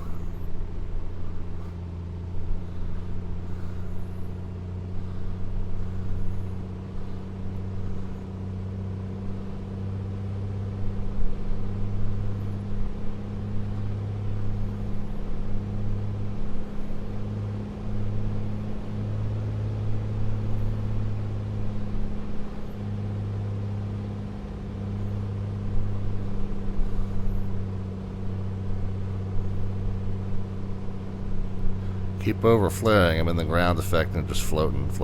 Come on, get down. There we are.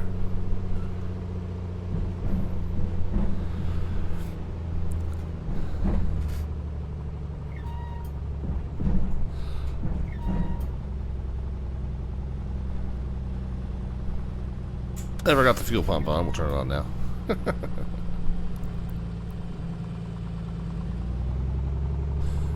I floated like a Dickens, but got it down.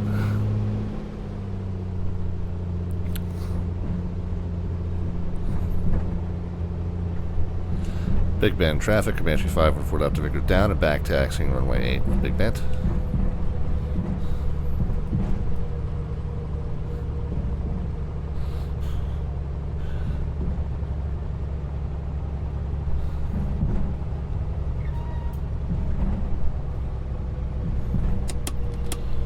Really shouldn't clean up until we're off the runway, but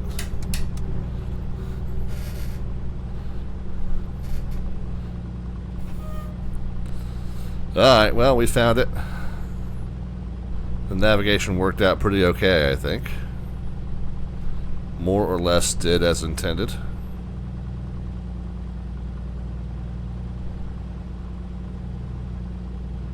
Yeah. I'm gonna put it right here.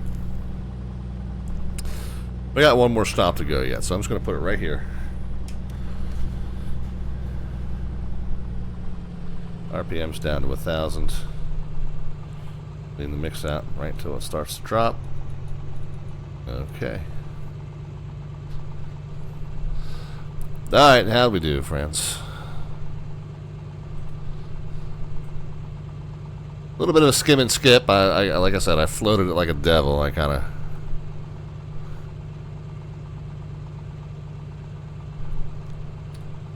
kept going and going and going, trying to over finesse it. We had plenty of pavement to make it work out, though, so 76 was the number that registered when we finally got it down on the ground. 137, 102, 43, 105, 123, 88, 72 from Lauren. Looking like the winner. 4 away. Lauren is going to be our big winner for Big Bend.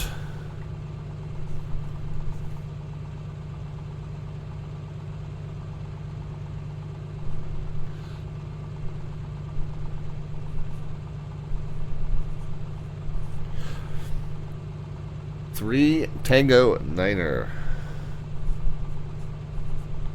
on 4:15.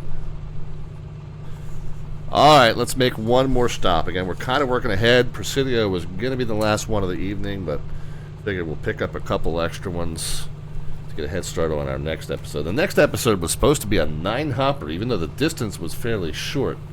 A 9-hopper, and that's just because the next episode we're getting into an area where there's just a ton of options.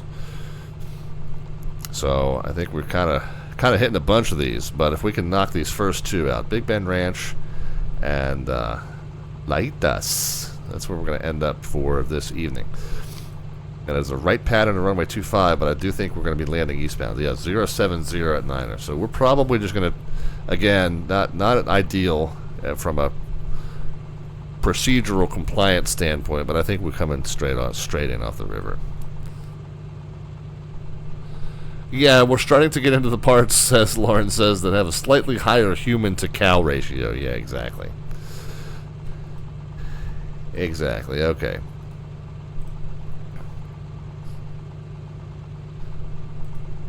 And I think this one we can probably more or less easily pick up. I mean, if we take off, we turn to a 140, we should be able to pick up this little stream and roadway here. More or less follow that right in. You know, end up on... if we keep the 140, to be honest, keep the 140 out. And then end up on a straight in. So that'll be the goal. And again, we're on 22.9 for Big Bend Ranch. We're going to be on 22.7 for Laitas. And let's just right click, open a new tab, see what we're dealing with there. 7 and 2.5, 6,500 foot concrete. So again, really shouldn't be any difficulty there. Matter of fact, we got a little bit of a mini taxiway diagram. So it looks like we got a parallel taxiway that we can roll off, so we don't have to back taxi on the runway. So a left-hand turn off if we make it down successfully there.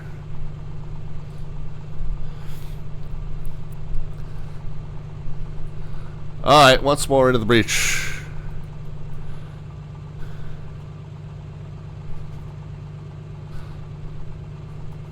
Field elevation here, 4250. Reading a little bit higher than that.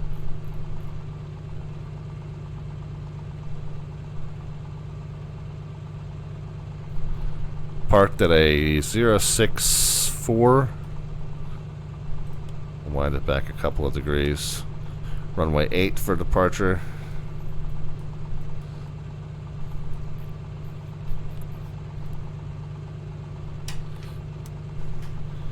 Strobe landing taxi, pizza and fuel.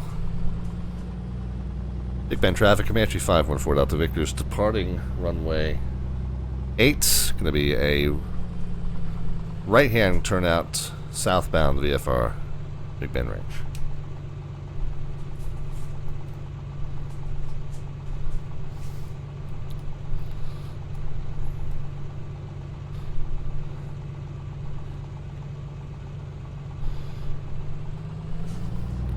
Alright, last time, friends.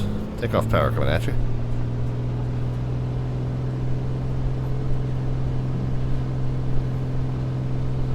Oh. I don't think I set the flaps trim. Plane just wanted to lift off right on its own, so a little bit of a dangerous situation there. Make sure we're in a stable climb. Let's look out for that hill to our right. Okay, no longer need the pavement. Gear can come up.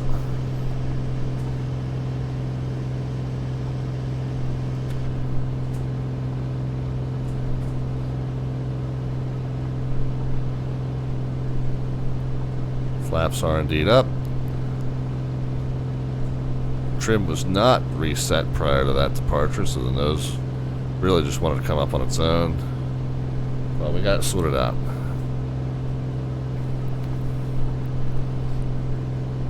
RPMs can come down to 24. Manifold 24.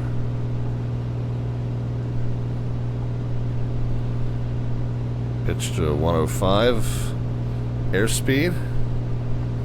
And we want to kind of be Gotta be tracking a 140 out to the best of our ability with the terrain.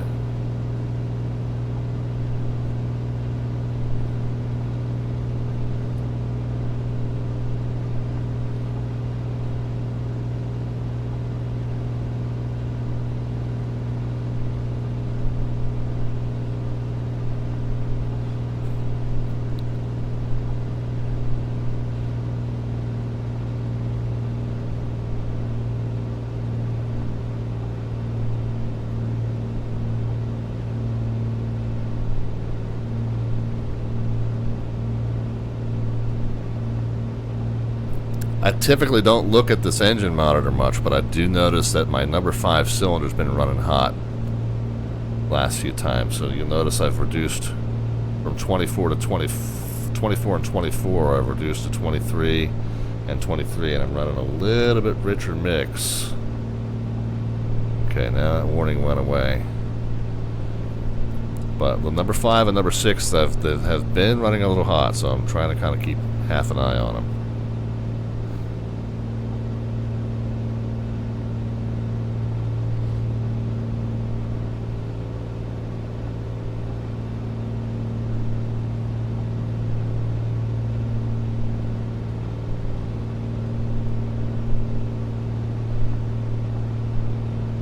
Trying to just track about that 140, and I'm at almost 6,000. I'm gonna, now that we're getting back from a higher terrain area to a lower terrain area, I'm gonna just gently power down, get back down to about 4,500. Field elevation where we're going is 2630. So I mean, 4,500 seems like it'd be plenty right now.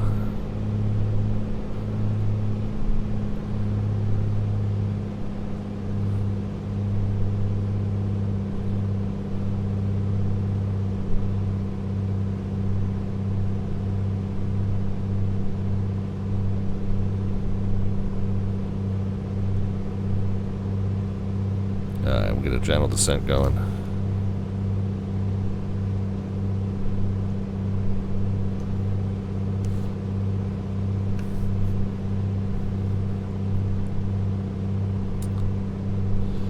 Yeah, we're still in a gentle climb. I said we'll get a gentle descent going, and look, we're gaining 200 feet a minute. All right, that's a little better.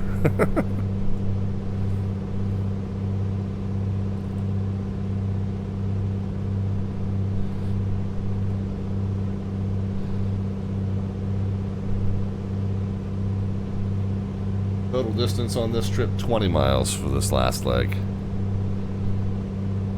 I mean, I kind of feel like it's like maybe that right there.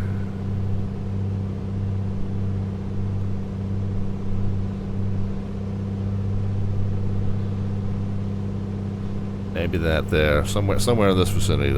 This is looking like a good strong candidate right here.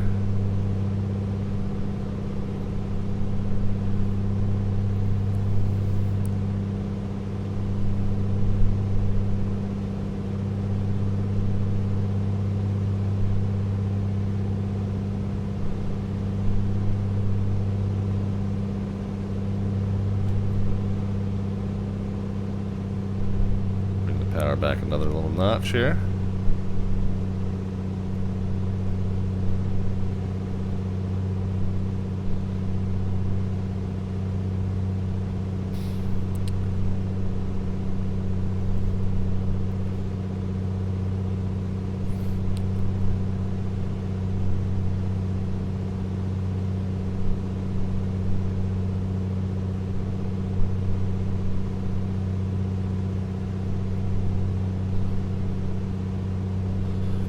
So we can see there's kind of a ridge line and then it flattens out. And I think what we're looking at is this curve here. This ridge and then this flat area ahead of us. And so kind of ahead and to our left in that flat area, that's where we should be looking for our destination airfield.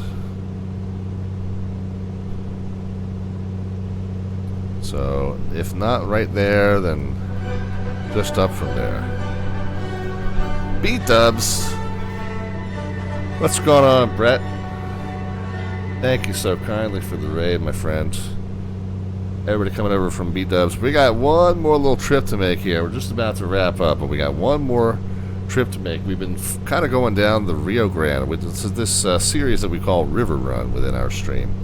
Do this about once a month, and we've broken the Rio Grande up into about 12 episodes worth, where we track down 100 to 150 miles at a time, and we basically just try to land at every charted strip we can find that's reasonably along the way. So this is our final landing for the night. Is Lajitas International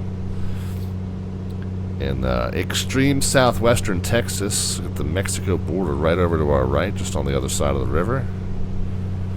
And so somewhere up here to our left is about a, what do we say it was? About a 5,000 foot, a 6,500 foot paved strip on a 8 and 2/6 orientation. And we're going to do the bad sim pilot thing and just kind of do a straight into it once we spot it. But welcome, friends. And by the way, if you want... Okay, I think this is it right here. So those of you new to the channel, we do a monthly or a bi-monthly drawing that we call our landing rate raffle. So go ahead and start putting some numbers into the chat. There's no bot command on this channel unnecessary for that. You don't even need the minus sign. We know you need it to set rate. But what you're putting in is a prediction into the chat that is the feet per minute at the moment the wheels touch runway surface. And again, no bot command necessary, minus sign optional. And whoever gets the closest, we're talking about the feet per minute descent rate at the moment the wheels touch, and whoever gets closest to the actual is going to get an automatic prediction, an automatic entry into our monthly raffle. We'll do the drawing on the 29th. Don't need to be here to win, but you do need to go ahead and put a number in to get your guess registered, and that's got to be prior to touchdown. So we're going to call last call, maybe about a 1 mile final. Just put a number in, just like the guys above you, Aspo.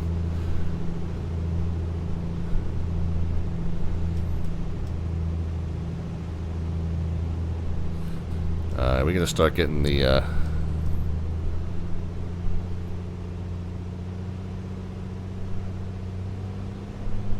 the speed under control here. We're under 150. We can get the gear down. That'll help us.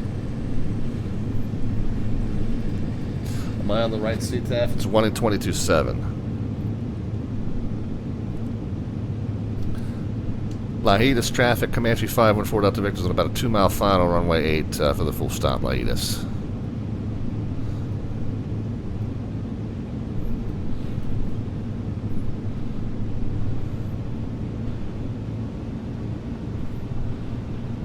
Prop spun up. We're supposed to have a full parallel taxiway. I guess we don't. That's okay. The parallel taxi was added recently, I guess, after the sim scenery was generated. That's okay. We'll just backtrack it. Back taxi it. It's fine. Under the white arc, we can start getting flaps in.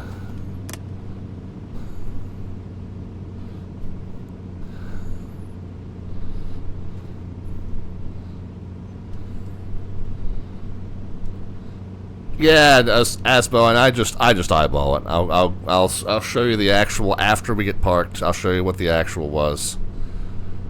No, there's no automated. Well, I do everything analog and old school on this channel, man. I don't have any of those fancy schmancy tools. Just number into the chat's fine, and I'll show you the actual on screen after we get parked, and we'll just eyeball it. We'll be able to figure out who was closest.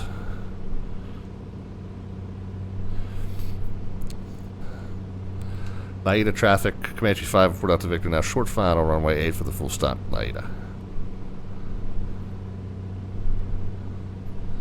Yeah, it looks like it might have been runway 7 at the time the scenery was generated. Runway 8 on the charts now. That's okay, though.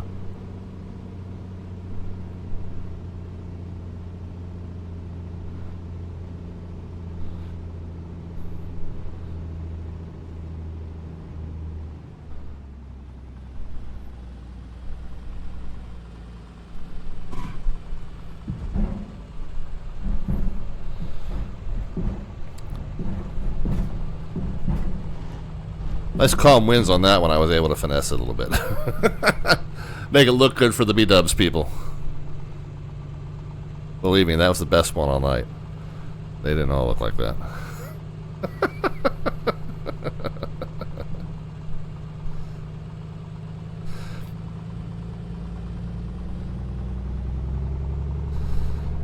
Laida traffic, Comanche 514 Delta Victor's down and back taxiing runway 8. Laida. Yeah, no, it's not Volanta. Asbo, I have a little add-on called G's. I'll show you. Get parked and I'll show you the result here in just a second.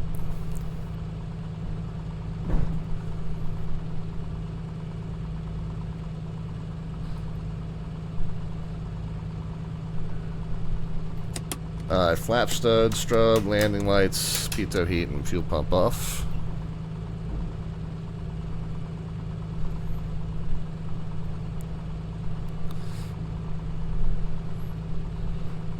Park over here. This building looks like it might have the airport bar in it, so that's where we'll park.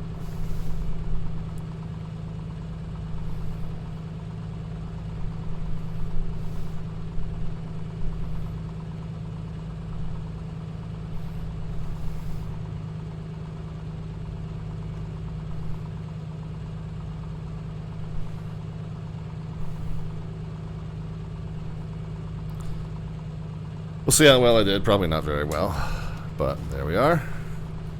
And yeah, we get the RPMs down to 1,000. Get the mix leaned out right to the point where it starts to drop.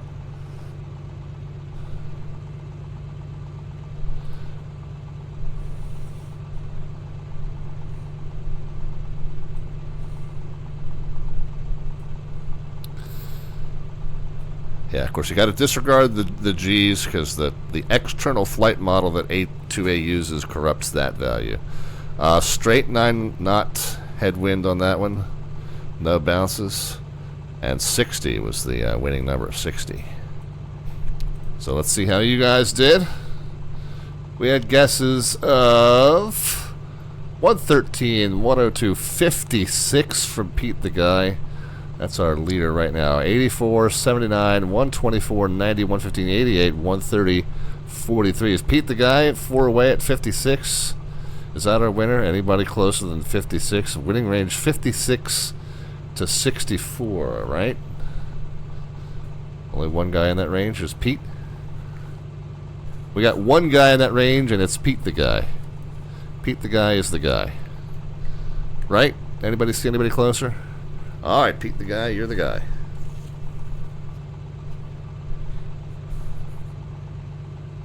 Alright.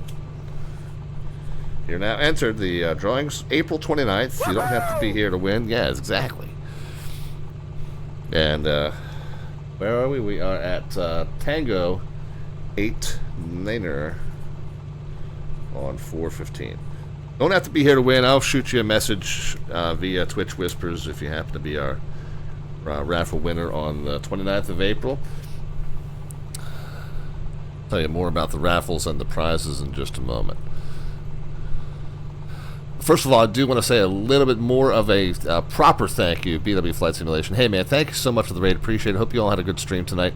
Thanks for shooting the raid over to me. And, guys, our normal stream schedule, Tuesdays and Fridays, 7 p.m. U.S. Eastern Time, 2300 Zulu Time. And so that's what we do. We do a mix of general aviation and airliner flying. Slant Alpha means we do all that old school radio-based navigation, but we've started to do a little bit more of RNAV capable aircraft flying here on the stream a little bit more often. So we've got a pretty good mix. We also do some VATSIM air traffic control on the stream. So very good mix of aviation related stuff, and hope that you guys will come back and see us again Tuesdays and Fridays at 7 p.m. U.S. Eastern, with a few exceptions. You can check out the full show schedule underneath the About tab or over on our Discord server, and that Discord server link is on the lower right-hand side of your screen. We talked a moment ago about the raffles. Well, we got two of them. On the odd-numbered months, so the next one will be May 27th, we pull what we call our alphabet points raffle. You know, if you're brand new to the stream, you won't have any of those Twitch channel points built up yet, but if you come back and hang out with us, you build up those Twitch channel points. You got the alphabet serial icon at the bottom of the chat panel that represents our Twitch channel points. We call them alphabets. button next to that tells you how many you have, and you can click on that, cash in 2,000 at a time for one entry. If you save up and do 10,000 at a time, that will get you 6 for the price of 5. So 2,000 for 1, 10,000 for 6. That's how you get entries into the Alphabets raffle. And again, that next drawing is not until the end of May, or toward the end of May, rather. May the 27th will be the drawing for our Alphabets. Again, that's the Twitch channel points. 2,000 for 1, 10,000 for 6. Pardon me then. Waterboarded myself. The landing rate raffle, that's the one we pull toward the end of the even-numbered months, and that next drawing is going to be on April the 29th. That is the one that we just got Pete the Guy an entry into, and that's how we handle that every time we perform a landing on the stream. When we're about to join the approach or enter the landing pattern, we get your predictions, and that's how we get to your landing rate raffle entries. When we do those drawings, this is what is up for grabs. Actually, fairly nice prizes. Some of the best prizes on Twitch, I think. This is my opinion. But every month, we pull one winner out of that fishbowl, and the winner gets their choice of any item off of the Slant Alpha prize vault list. So this is our branded stream merch, our t-shirt, ball cap, mousepad, coffee mug, or tote bag. Don't want any of my garbage. You won't hurt my feelings. Well, you hurt my feelings a little bit, but you'll save me the cost of shipping, which, by the way, I ship at my expense. But you'll save me that cost if you want an electronic gift card instead. But Amazon.com or Xplane.org store or SimMarket.com are your choices there. $25 or 25 pounds, depending on which one you choose. So pretty decent prizes there, and we pull one winner every month, like we said. The landing rate winners on the even-numbered months, Alphabets winners on the odd-numbered months. So, by the way, it is the continued generosity of the folks who support the stream in terms of the subscriptions and the gift subs and the cheer bits and the donations. You guys keep those drawings going, so thank you so much for that. We also do a number of other special giveaways on the channel. We did a Super Bowl pool. We did a bracket, men's NCAA tournament bracket challenge. We do giveaways for stream milestones, like when we celebrate our anniversary or when we hit a certain plateau of followers or subscribers. So all kinds of opportunities for me to give back that generosity to you guys. So we certainly do appreciate the generosity, but we try and give that right back to you as best as we can. All right, so we talked about the show schedule. Next one coming up, by the way, Friday. What are we doing? Oh my gosh, Friday's going to be a really cool one because we don't have a VAT USA Friday Night Ops event. However, coming up in a few weeks on May 9th, there's a Friday Night Ops event in Brazil.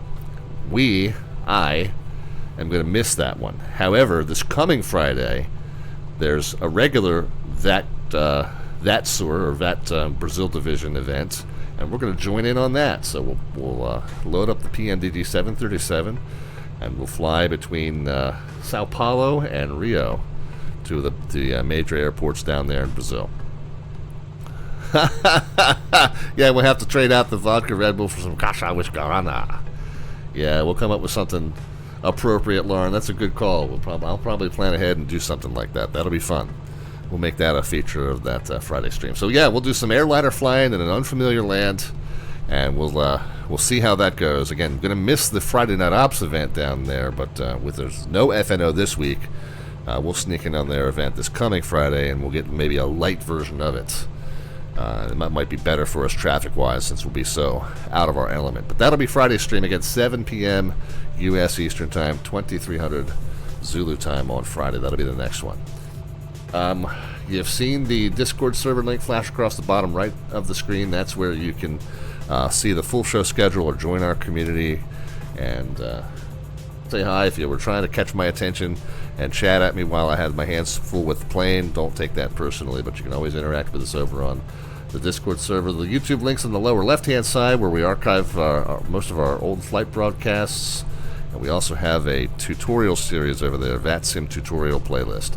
So if you are considering getting on VATSIM with us and you're intimidated by the communication and procedures involved, you need some guidance on what to say to controllers or how to choose a call sign, what to put in your flight plan in terms of your equipment codes, routing, how to put a route together, how to read sectionals.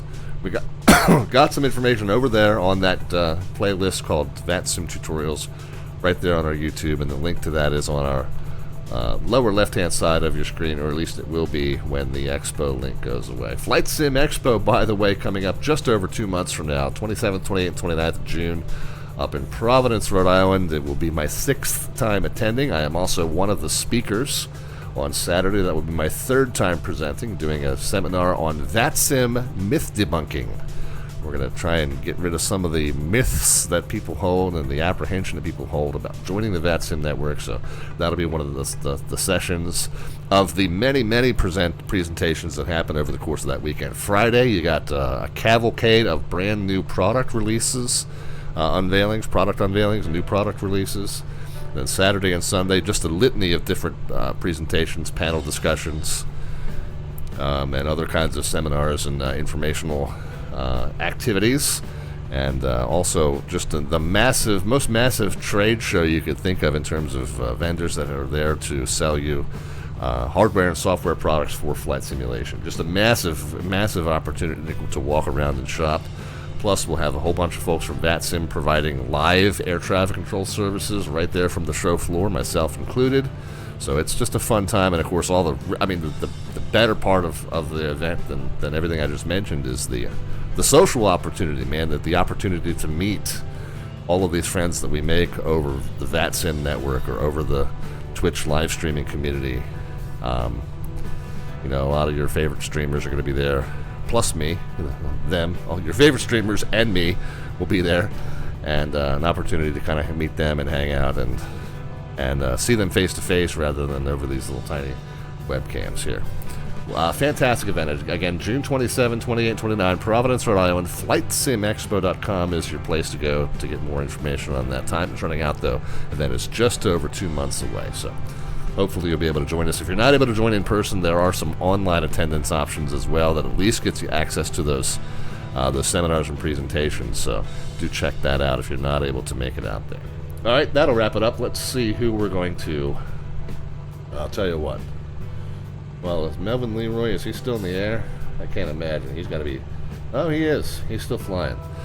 All right, let me get this plane shut down, like, real quick, like.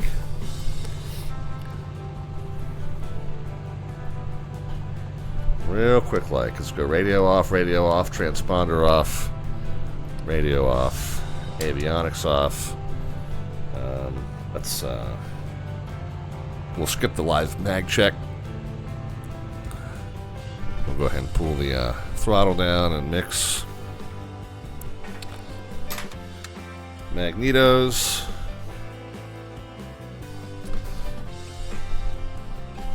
Fuel valves.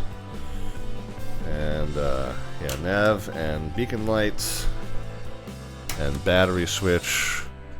Charlie, if you can do the honors, get us out of here, my man. We'll get up into the, we'll unfill the seat, and we'll get our walk around going. Not really inspecting anything here, we're just putting all the tie downs back up. Oh, how did I do with the parking, by the way? I guess we'll see in just a moment. But just putting the tie downs and the pitot cover, wheel chocks, and all that stuff back on. Oh man, I did pretty well with the parking, it looks like. Yeah, not bad.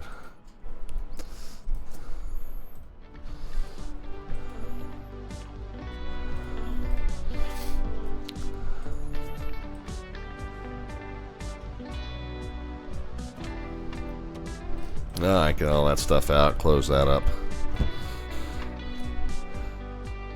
Alright, I think that does it. Put that away. Of course, we would leave the aircraft and close and latch the door, and that should do it.